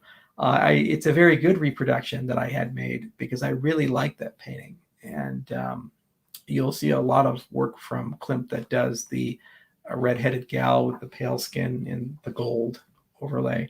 And there's the Kiss and a dozen other pieces of work. And then I also have a Waterhouse over there that's a reproduction. And then a Jean-Louis and Jerome, which is my favorite painting.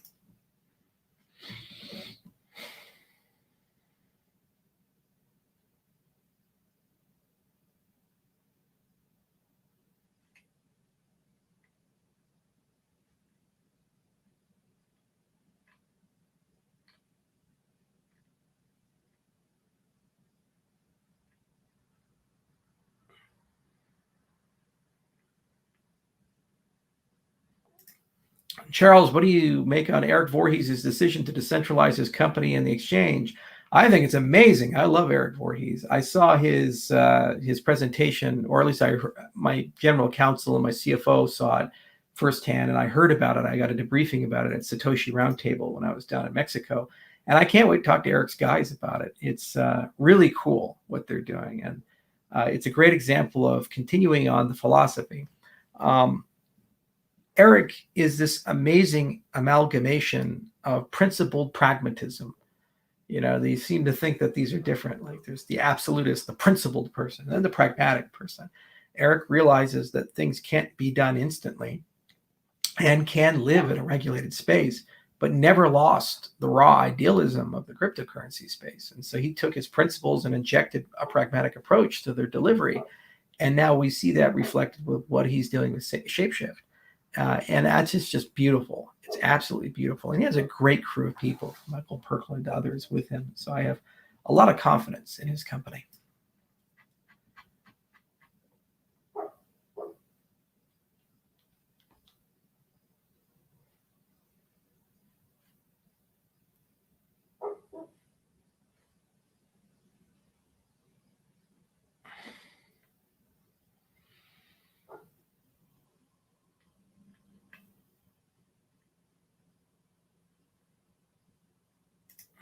Charles, any thoughts on why Cardano is absent from crypto ATMs? I believe there are several ATM providers that support ADA and it can be traded. So Japan allegedly had one, but it's nowhere to be found. There were actually several in Japan before the FSA changed the regulations. And you need to get whitelisted for that. So any luck, that'll happen this year, and then it'll be on every ATM in Japan. We will do a major ATM play at some point as we proliferate through Africa, because that's really the micro bank, and it's the cash in and cash out point. And it's not hard or expensive to get there. It's just, there's penetration in the developed world, but not the developing.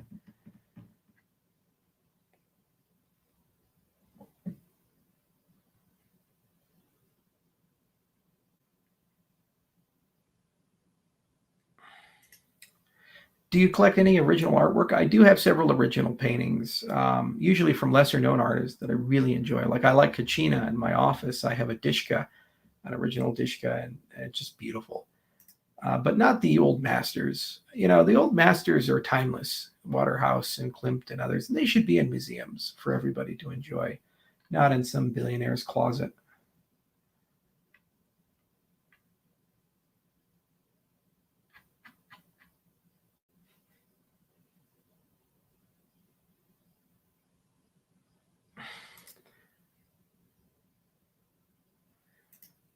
Would you ever go skydiving? Oh, I have been many times.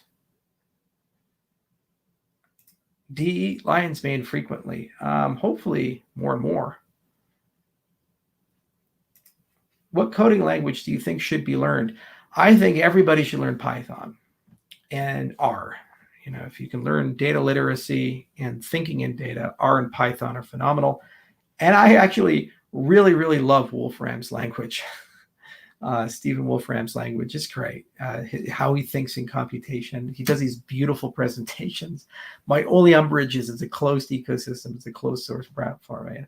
Every so often I talk to Stephen. I'm like, you must open source Wolfram. And maybe one of these days we'll be able to convince him. And then I'll actually make it a DSL and bring it into Cardano. But Python and R are just great. And you can do amazing things with them. And if you're a professional programmer, I think you should pick up at least one functional language because that teaches you how to think about complexity really well. And there's the hybrid languages like Scala and Clojure and F Sharp. They're all great entry points. And there's a pure approach you can take with Haskell or Camel, or you can go even more pure and go to Idris or Agda and these types of things. But Haskell seems to be a pretty amazing language for learning things. And there's some good pedagogy there, but there's plenty of languages to use.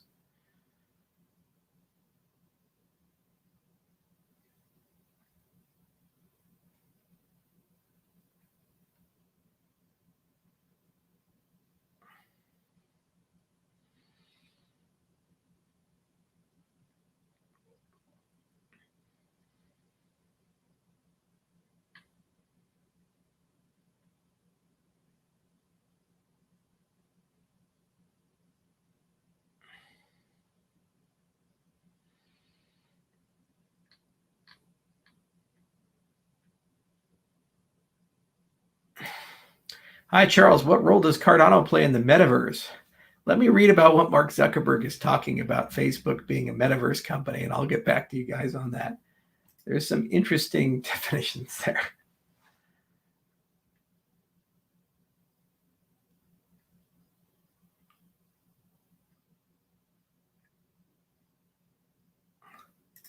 Have you been to China before? Many times.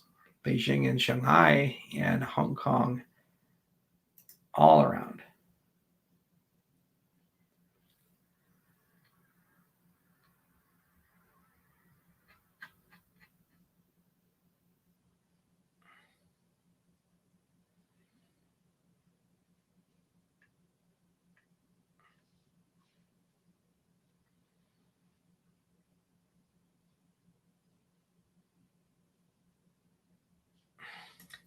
Will the hard cap of Cardano remain the same, or are you rethinking it? I have no control of those parameters anymore.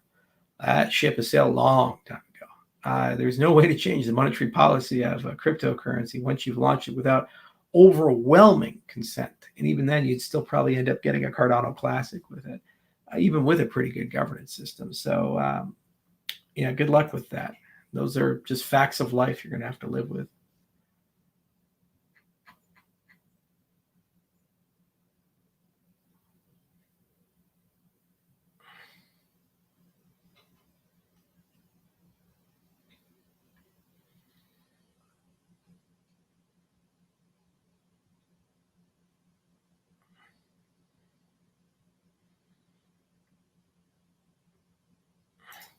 Ever try painting for yourself? Well, I'm a big fan of Bob Ross, and it's something I do want to do. I'm very excited about the prospect of painting. I think it's probably one of the nicest, most therapeutic things a person can do.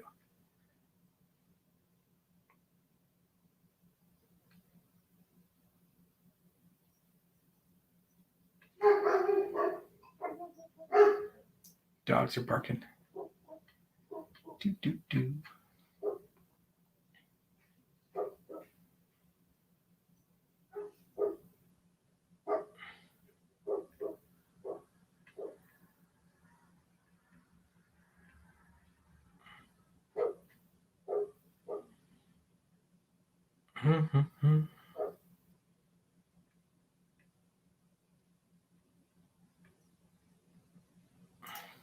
Have you ever considered funding an evidence-based policy research institute? Seems like a good fit for your interests. I think I probably will at some point, especially if I start proposing policy.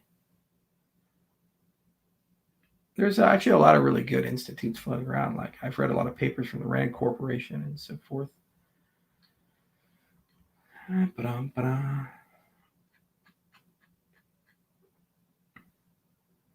Charles, why do you think Bezos lost his hair? Well, the same reason I'm losing my hair. Just too much testosterone coming through my sexy body.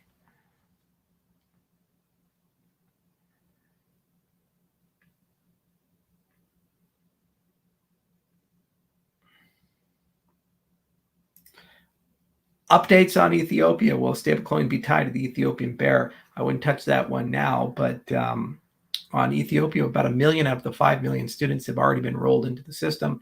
We're still on schedule for the first launch in September.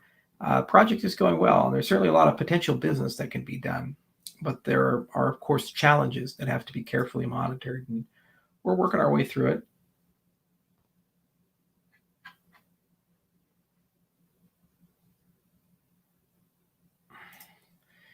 The 8 event this September, do you need tickets to get in? Your old farrier wants to go. You just have to register, but it's free to register, and love to see you there.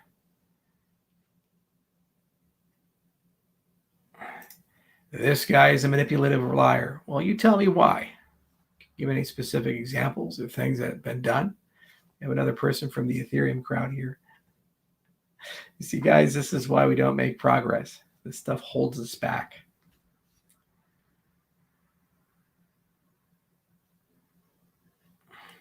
Charles, thoughts on Vim versus Emacs? I'm a Vim user.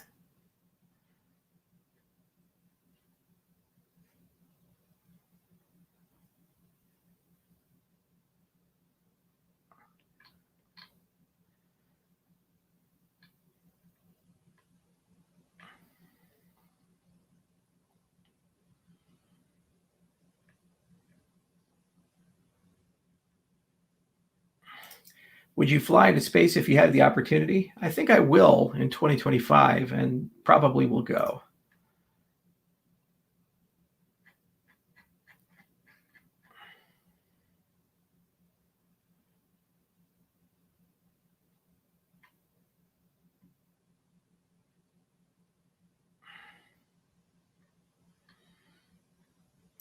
String theory, thoughts. There's an episode on the Lex Friedman podcast just came out with a famous string theorist, and I'm going to watch that and we'll take a look.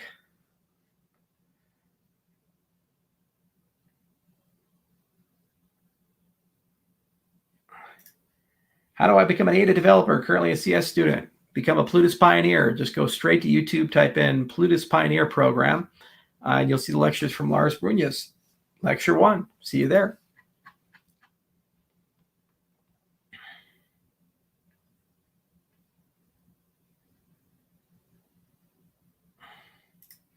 Charles, IOHK is upstaffed massively. Where do the bodies go? Okay, so we never really talked about this, but I figured I'd get into it. So we have these giant black spaceships, and what they do is they look around for people who are called psychers, and we find them, we chain them up, and then we fly them back to Earth, and they go to the Golden Throne, and then we put them in to power the Golden Throne so that the God Emperor can stay alive in his great golden iron lung. And then, of course, he allows inner space travel and fights the warp creatures because of it. That's where all the bodies go.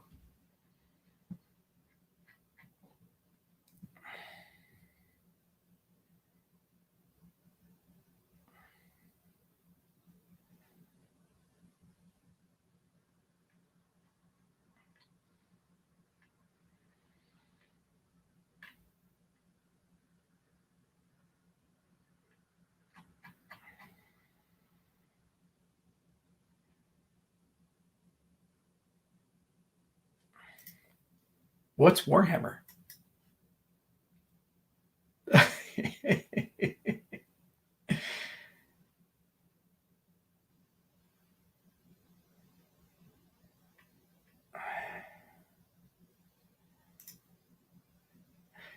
An open mind is like a fortress with its gates open and unguarded.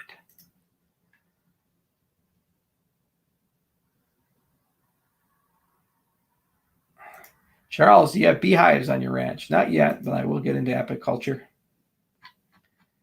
Working my way there. Are you working on Ethereum Classic? Yes, we have a whole team on Mantis, completely separate from the Cardano team, but they're doing real good work. Really good work.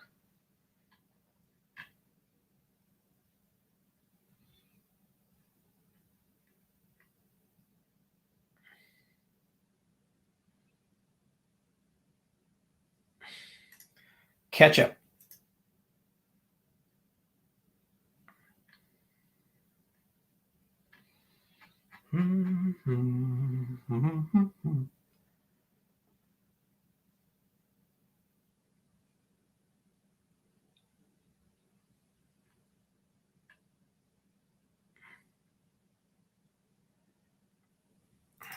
Why help Ethereum Classic? Well, because it's the right thing to do.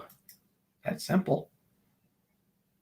I mean, I was a founder of the Ethereum project, and whether they want to acknowledge it or not, or care about it or not, and there were two social contracts. One was code as law, and the other one was world computer. Vitalik chose world computer, and code as law didn't get a lot of love. And so I chose to put my money and time where my mouth was and go and work on that and make sure there's at least a second option. It's also good because it gives me the ability to work on Ethereum technology and get an understanding of what's happening there without directly contributing to Ethereum.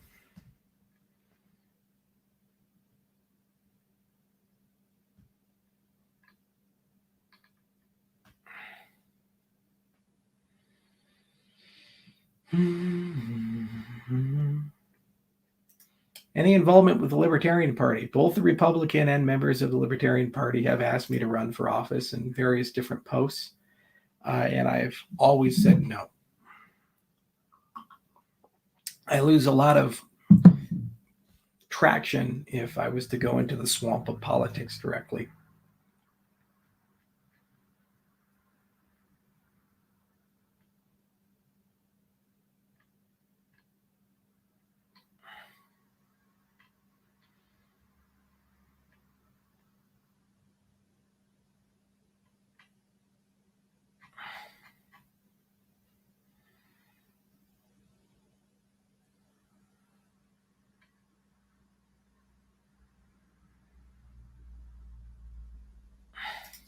Charles, any time for gaming? If so, which ones? Well, I do own a game development company. Our first product will be Crypto Bison, and we'll announce that at the conference. You guys are really going to like that.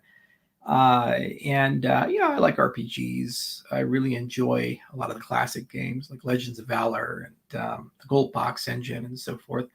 There's some really cool new things like Pathfinder Kingmaker and the recent sequel that they're doing. I just love the whole crowdfunding model. Pillars of Eternity was also a great game world. And, I've been excited to see where Larian takes Baldur's Gate 3 because I was such a big fan of the Baldur's Gate series.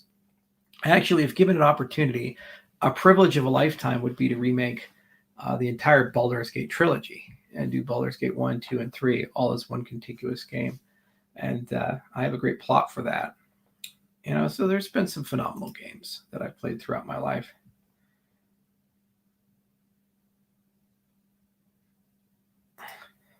What is the one book you think everyone should read? Man's Search for Meaning by Viktor Frankl.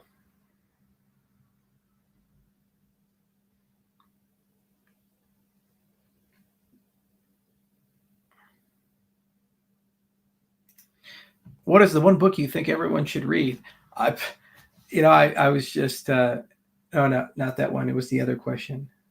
I just saw it. It was on music. Yeah. The question was, what is your favorite music or something like that? And I was just about to mention that right before I did this AMA, I was listening to Everyone's a Winner from Hot Chocolate. I love the guitar there. It's just amazing. It's like the bass in the Meantime from Space Hawk. There's just like certain parts of songs that are so epic. And if you could string them all together, they'd be really cool.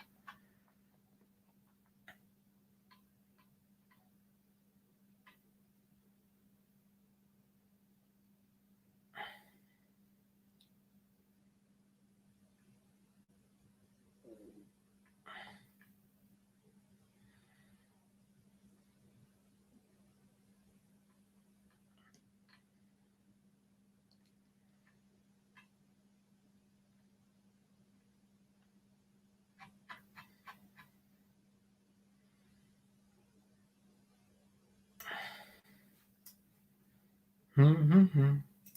The Beatles or the Stones? Why not have both? Actually, speaking of the Beatles, something super cool happened recently. I rarely talk about these moments, but I fanboyed so hard on it. So when you're a verified user on Twitter, when another verified person follows you, it comes up in your feed. Every day, hundreds of people follow me because I have over 500,000 followers. But verified users, only a few per day usually. So I always take a look and see who followed me and so forth. And completely out of the blue, John Lennon's son, followed me. I was like, oh my God, this is crazy. So now that he followed me, I can PM him. So I sent him a PM and I just very innocently said, hey, if you ever have any questions about crypto, let me know. And he's like, oh, wow, it's so cool to meet you, Charles. I was like, oh my God, John Lennon thinks I'm cool. This is so cool. Because yeah, I love John Lennon. I also love Paul McCartney. I'm one of those guys that can love both. And, you know, I remember Parachute and all these other songs that Sean did. And Sean looks exactly like and sounds exactly like his dad. So that's a cool little Beatles connection. But I also saw the Rolling Stones in concert, and they're just amazing. You know, Give Me Shelter and Can't Always Get What You Want and Wild Horses. There's Monkey Man. There's so many amazing Stones songs. And so, you know, it just depends on the mood and where you're at. Some days you're in a Hey Jude mood, and some days you just want to paint it black. And why not have both?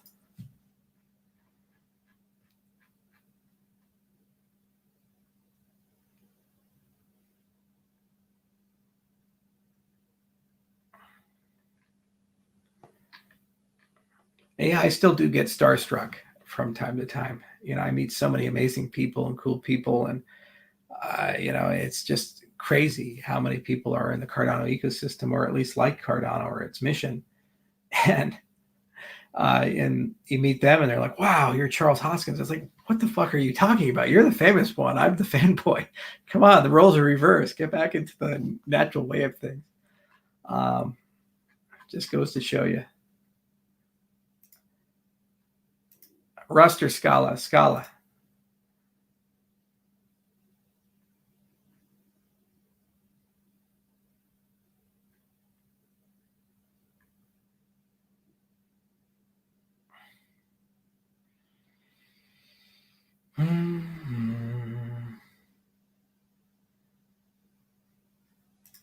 Elizabeth Warren asked you about Cardano. Well, good for her. Happy to have a conversation.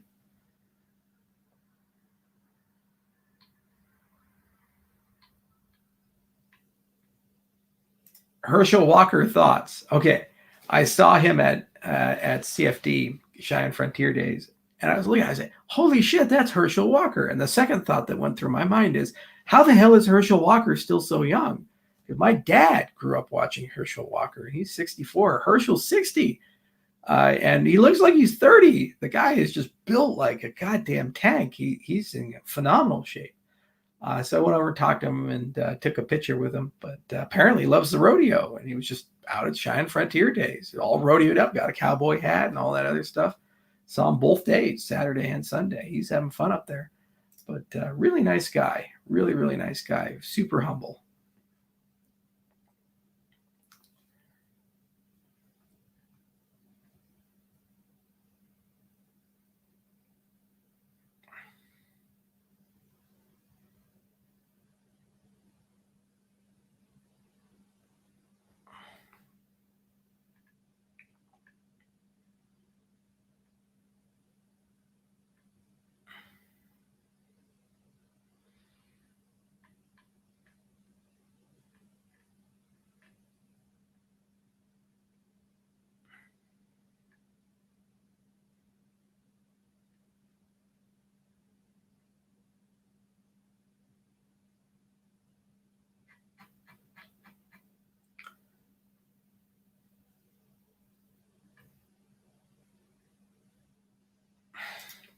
Thoughts on Tom Brady? I think Tom Brady's going to be president one day. It's just going to happen.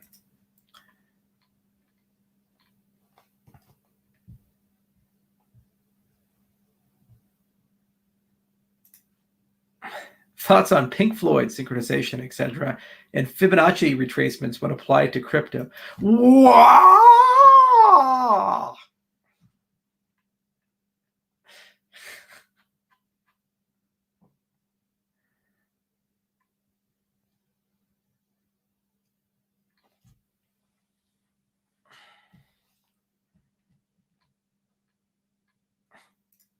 What is that plant behind you? That's a mother-in-law.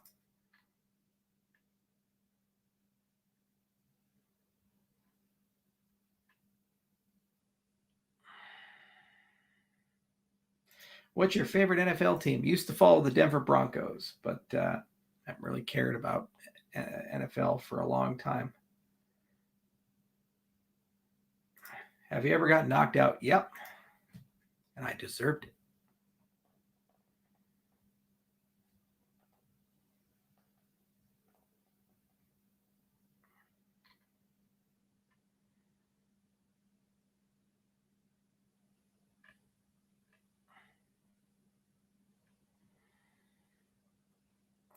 Who is John Galt? Well, Carpenter, I'm so glad you asked. I'm now going to start a 36-page speech where I will tell you who John Galt is and Galt's Gulch, and then it'll just go on and on and on in one unbroken sentence and train of thought.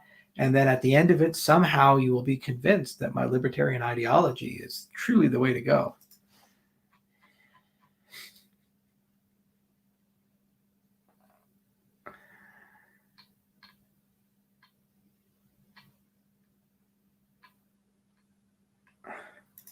Thoughts on modern monetary theory? There's a parody music video on YouTube that Reason put out, and it's a play on wet ass pussy with, and it's called Fed Ass Printing. I would highly recommend that you listen to that, some of that Fed Ass Printing. That I think sufficiently captures my thoughts on MMT.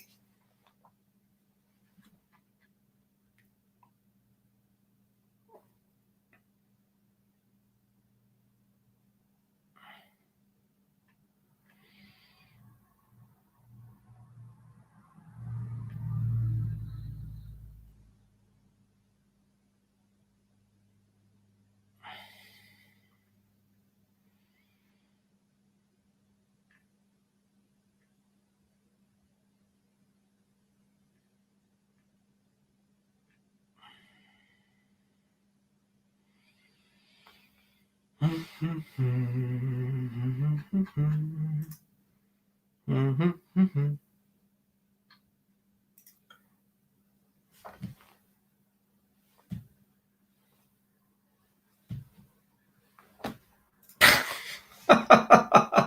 33, you son of a bitch.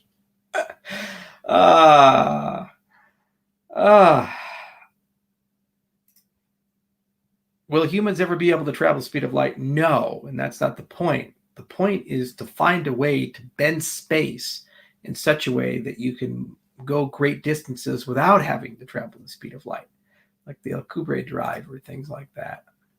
How to do that, I have no fucking clue.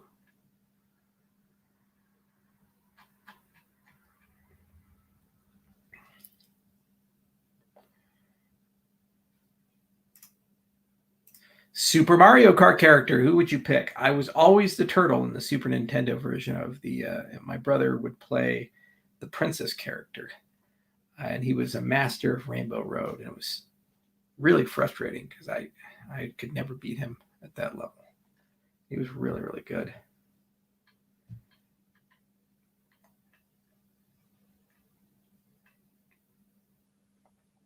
And I liked Bowser, and I thought he was pretty cool, but I was terrible at driving Bowser. Do we really need self-driving cars? Yes. They will save 50,000 lives every year.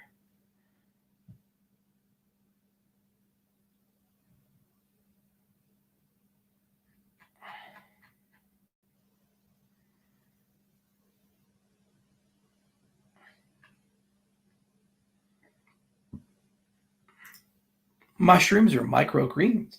What about micro mushroom greens? Your thoughts on Bob Lazar? That was the UFO guy, right? And then there was also Art Bell and George Norrie and the rest of the gang. I used to do a lot of late night work, and I'd listen to Art Bell and George Norrie, and they always have the craziest guests on. They talk about paranormal stuff and UFOs and these things. I think that's my kinship with long haul truckers and security night workers and night shift convenience store clerks. We'd all be masters of the George Norrie.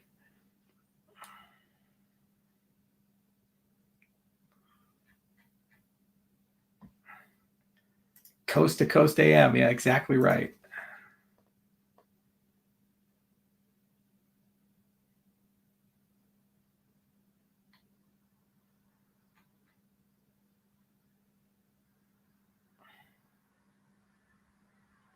Do you actually drive a Lamborghini? Yes, I have 2 Lamborghinis, an Aventador S and a Huracan Evo. And I learned how to drive them properly. I put 22,000 miles on them. It's a lot for Lamborghinis. I like fast cars.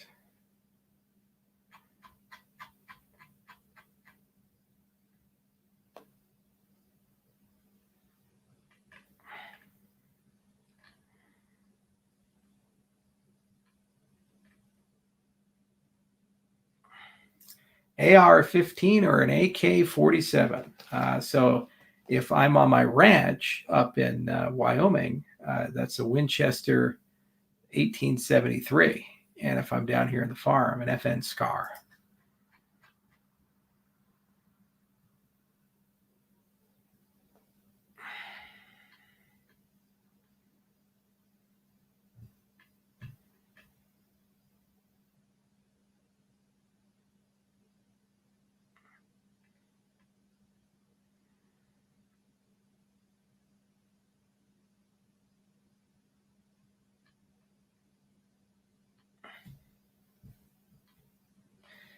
Charles won't acknowledge the financial crisis coming because it'll affect the price of ADA. Yeah, internet person mean. Why person mean? Internet mean. We print $6 trillion. Money doesn't mean anything anymore. It really doesn't. This is all made up. Nobody knows what the fuck is going on anymore. I mean, it's just like, why do we pay taxes? It's just madness. The whole thing is madness. Yeah, of course there's a crisis coming. There's always a crisis. Every 10 years there's a crisis. Price of ADA goes up, price of ADA goes down. What the fuck does it have to do with the price of tea in China? It's not my business. Markets sort themselves out.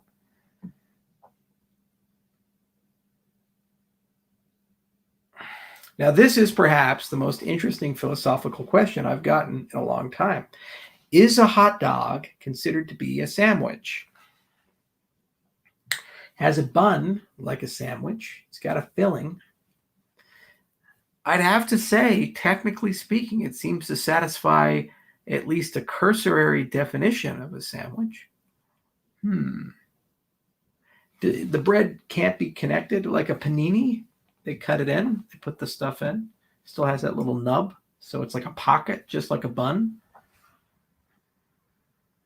Is a hamburger a sandwich? I think it is. I've seen hamburgers listed under sandwiches on a menu before. What do you guys think? Is a hot dog a sandwich? These are the things that keep me up at night, to be honest with you.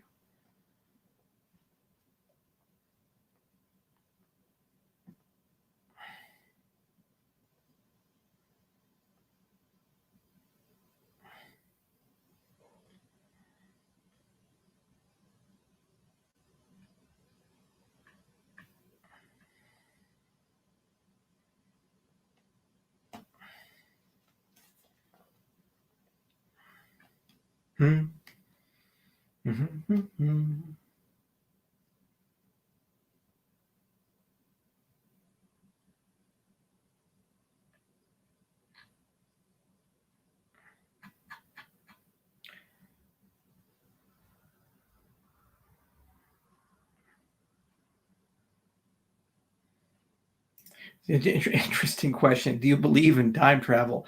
You don't believe in these things. Either they're possible or not. I don't know. It seems like it's possible. There's nothing in the laws of physics that would prevent it. Alex Mashinsky 2. 2 men enter, 1 man leaves. Thunder Crypto. Mashinsky, Hoskinson. Yeah, all right, fuck it. We'll get Crypto Crow to do it, and we'll put something together for it.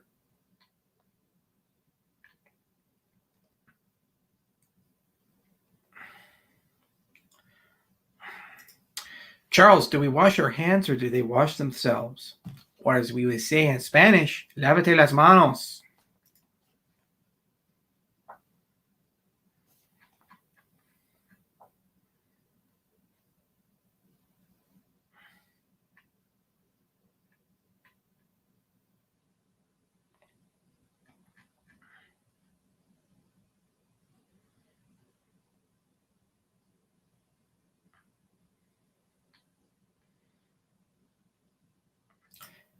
How was Lex as a person? He seems like a great guy. Absolutely great guy. Really enjoyed my time with Lex Friedman. We spent 5.5 hours together, and I hope to see him again. I really do. He's a cool guy. What you see is what you get. He's completely the same in person as he is on the podcast. There's no persona there. That is just vintage Lex. But he wasn't wearing shoes when I saw him. So he had the suit on, no shoes. It's always that, right? It was like Peter Cushing when he was Grand Moff Tarkin and Tarkin in Star Wars: A New Hope. He actually didn't wear the boots because they were too uncomfortable, so he just wore slippers. And he was so tall, on camera work, they never saw the shoes. The more you know.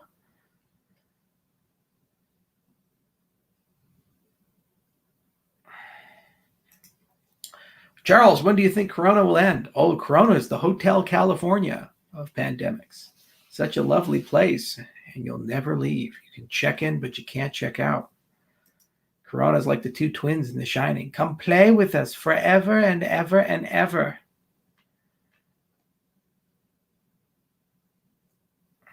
What was your main class in World of Warcraft? I never played World of Warcraft. I played Eve and EverQuest. Those were my only two.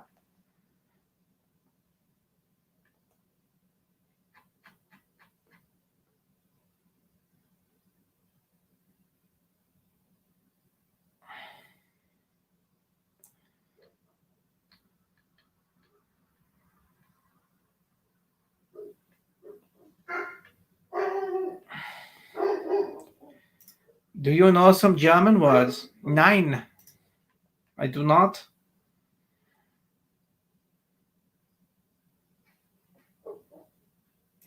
Have you ever used a CPAP machine to get more restful sleep? No. Are you saying I'm fat, you son of a bitch?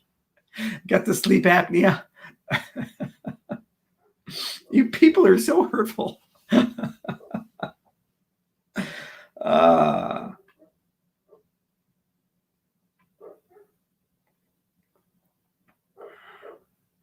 Your favorite porn star. There's a story about that.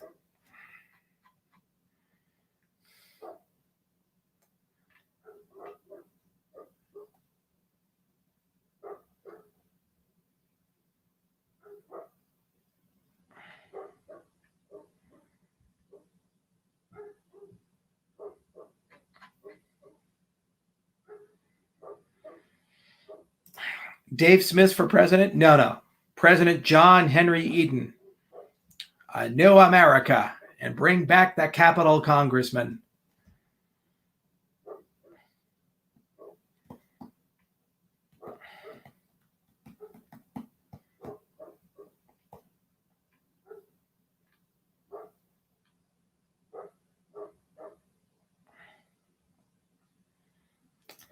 When are you coming on Crypto Banter? It'd be a great episode. Yeah, one of these days we'll get on to it. I'm going to start scaling up interviews again as we get closer to September.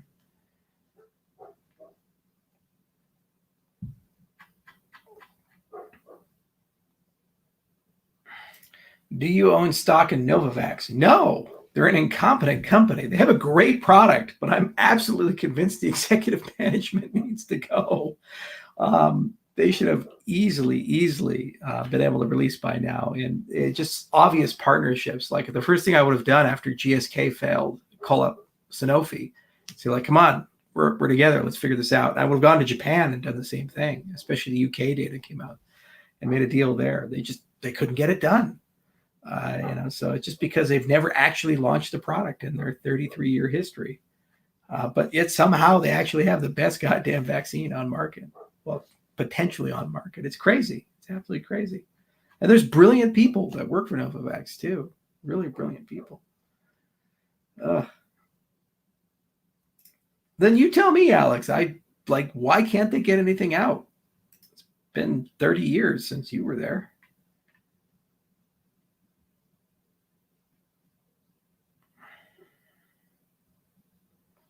Can mathematics define free will? Look up Conway free will paper on Google. There's a lovely paper about it that John Conway, the famous mathematician, wrote. not too long ago before he died. That was a great loss. I miss John.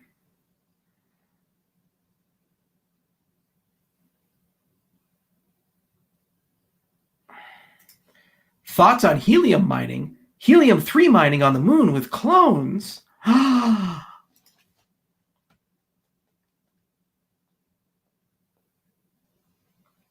Boxers or briefs?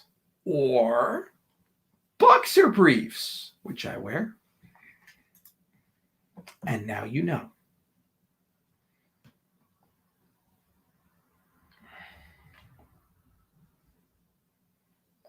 Have you ever taught mathematics? Yes. One of my favorite things to do. Unblock me on Twitter. Well, you're blocked for a good reason. Person I've never met and don't know what you're talking about. But if I blocked you for a reason. You're blocked. Gödel's incompleteness theorem applying to blockchain. Words that sound sophisticated. Other words that sound sophisticated. Glue them together. Okay, yay.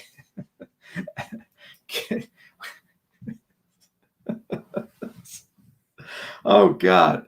Oh, I'm tired. All right, we're going to wrap it up here in just a little bit.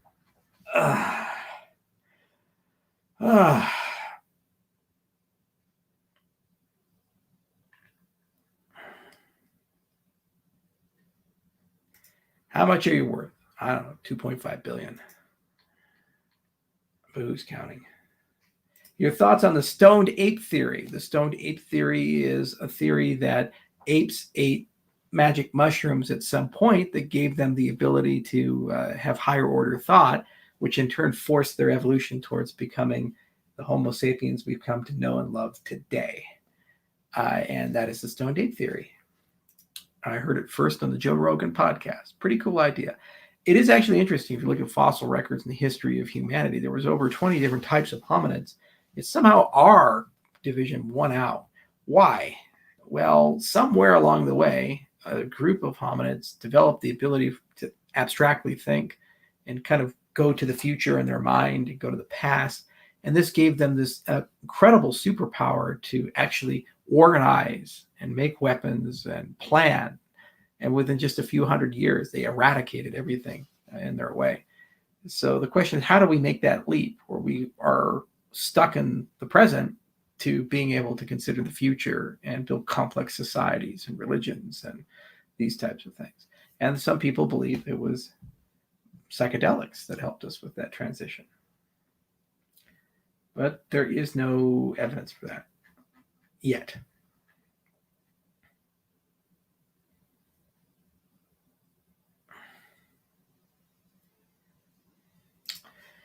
Are you a sound sleeper or do you lie awake at night thinking about all this stuff? Well, Brett, I'm glad you asked. Okay.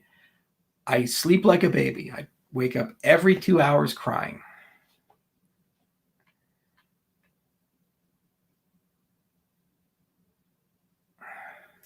Ass or tits, asking for a friend. Ass. That's where all the action is.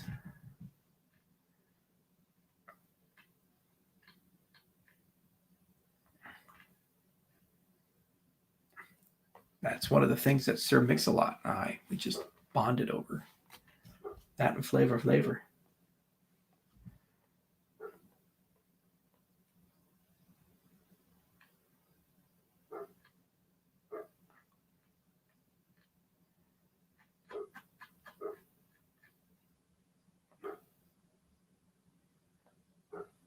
You're so awesome, Charles. Ha ha ha. You got to have fun with life, guys. Everybody takes life too seriously. Enjoy it. You only live once.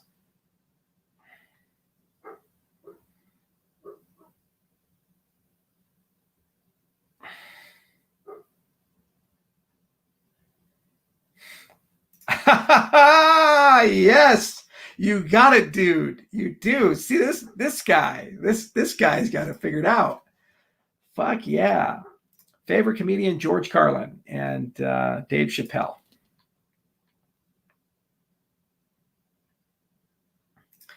Diablo 3 or Path of Exile. No. The spiritual successor to Diablo 2 was Grim Dawn.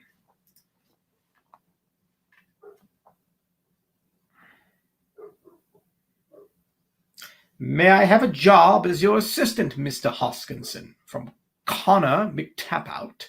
Well, Connor McTapout, apply! We're hiring. I am looking for an EA.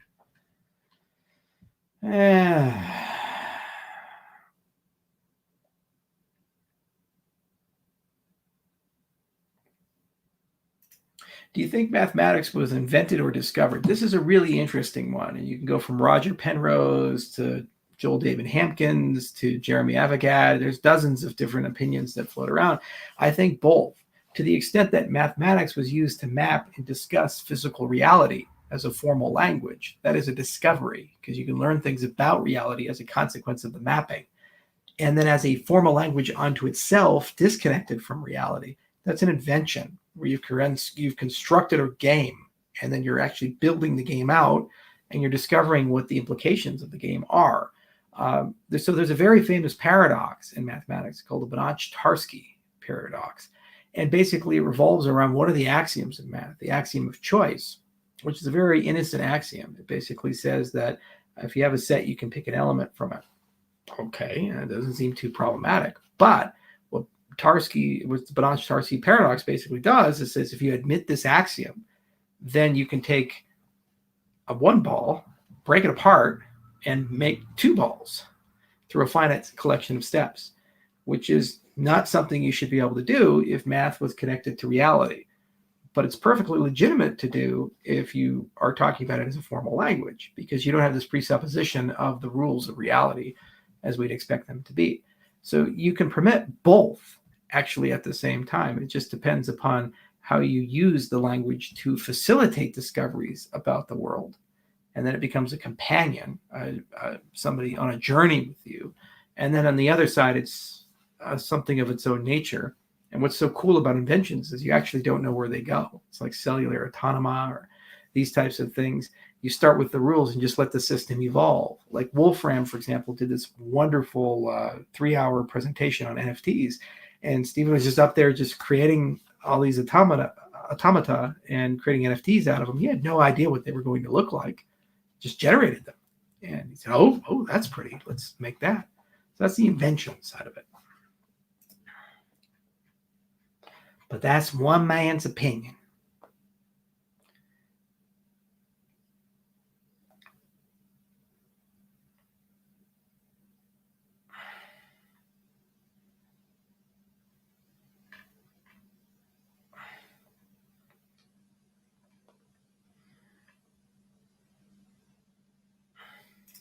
Are science and religion basically the same thing? No.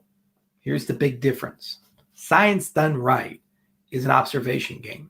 You're born with capabilities, organic computation, your five senses, and ways of storing thoughts, and then methods, heuristics to analyze them. The key part of science is reproducibility. So the idea is that an apocalyptic catastrophe can happen and the human race resets. At some point, we'll rediscover gravity and rediscover the standard model and rediscover the wonders of biology through observation and organic computation. Religion has no rediscovery. Once a religion dies, like for example, the Etruscan mysteries, the Greeks had, where they go on this amazing ceremony for Demeter that Plato wrote about and others.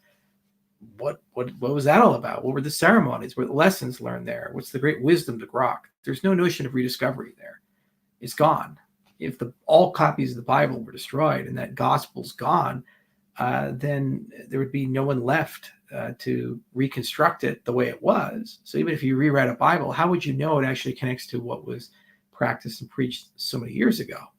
So that's the big difference between these two things, is the ability through some sort of natural anchor to rediscover things versus things that were written down. Now, one could argue there's this notion of natural laws and natural ethics, and that somehow has influenced religion in a certain way. And so that just by observation and heuristics about social structures, some of the things that created stable structures will work their way into all religions. And actually, there's a reason why religions have fasting components and restrictions on diets and things like that. Those came from a lack of availability of food or a cleansing component or the fact that certain food sources tended to be contaminated, especially pork. So religion can be heavily influenced by actual natural events and things like that. Usually those are connected to the facts and circumstances of society as they are. So the religions of the future will deal with problems humanity has that are contemporary. So we don't think about war, famine, and diseases anymore. Now we think about meaning and joy and purpose. We think about globalism and interconnectedness. So there's dataism and the singularity cults and these types of things that are coming out. And those are the religions of the future that are being formed. And they solve very different problems, not about how to feed you or protect you from disease or deal with war, but more about how to actually be happy in a life that's increasingly more complicated and difficult.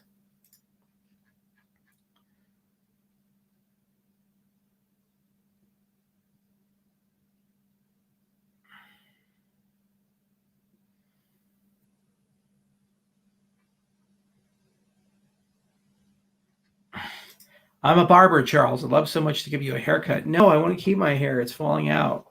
I have to keep it as long as possible.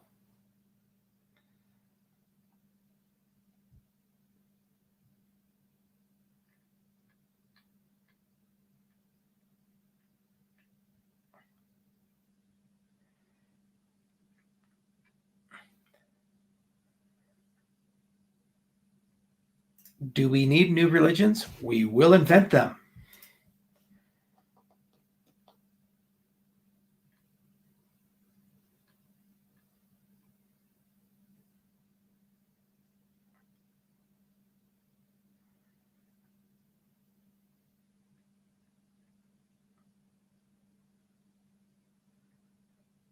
Okay, I think we'll clip it right about here. And as always, my friends, we end each and every one of these with that same thing. Wow! A microfinance loan. One of these days, we'll do it on Cardano. We're getting closer and closer to that day. So here's Kiva. And we have $438.16 available to lend. So let's go ahead and take a look.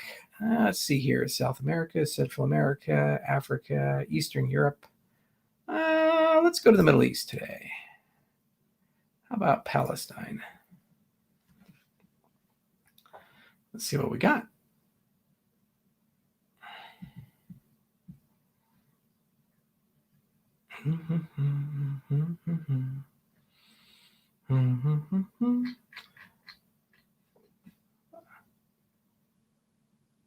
Off. Let's help her out. Let's go here. And what is she? She appears in photos of a wonderful, hardworking woman who tries her utmost to provide her family with a decent life. She's 43 years old, a refugee, a mother of 4 kids living in Bethlehem, West Bank. She works selling clothing from her home in order to help her husband with family expenses. She turned to Palestine for credit and development, the FATEN, to request a loan to buy a new collection of clothes for her work. This will increase her sales and enhance her income. Well, let's give her a shot. How about that? Proceed to checkout. And we'll give her the full amount. We always do a donation to Kiva at the same time. Continue. And what we'll do is we'll go ahead and stop screen sharing while I log in.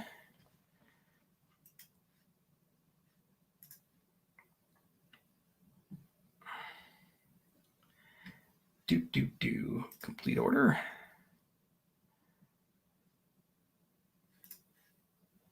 Share screen.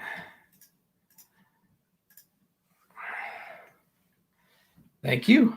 That's pretty cool. All right, let's take a look at how the portfolio is doing. So for those of you who don't know, we lend money all around the world. We have El Salvador, Haiti, Philippines, Mexico, Cambodia, Senegal, Togo, Peru, Kenya, and now Palestine. And some are being repaid, and some are getting there. It just depends on where they're at, and that's okay if they can't repay. And so far, a total of $4,119.45 have been are outstanding, and 5,300 have been deposited. So it's a nice little economy. And eventually, we'll have an interface like this on Cardano, and you guys can do that and change people's lives. It doesn't take a lot to change people's lives. It doesn't take a lot to dream. And the reality is the problems of the world are caused by people no brighter than you. And the solutions of the world are usually created by people no brighter than us. So all we have to do if we want to change the world, change ourselves and find something to help people out with. It could be a microfinance loan if you have the means to do that, or it can be just helping your local community, or it could be writing some code or these types of things. And my hope is just to get people to sign on to that mentality. And little by little, as the systems improve, eventually we'll get to a point where we don't need kivas and we don't need microfinance because we just live in one global commons. And each and every person, through the merit and their character, are able to rise. We'll get there one day, and we'll get there together. That's the point of our industry.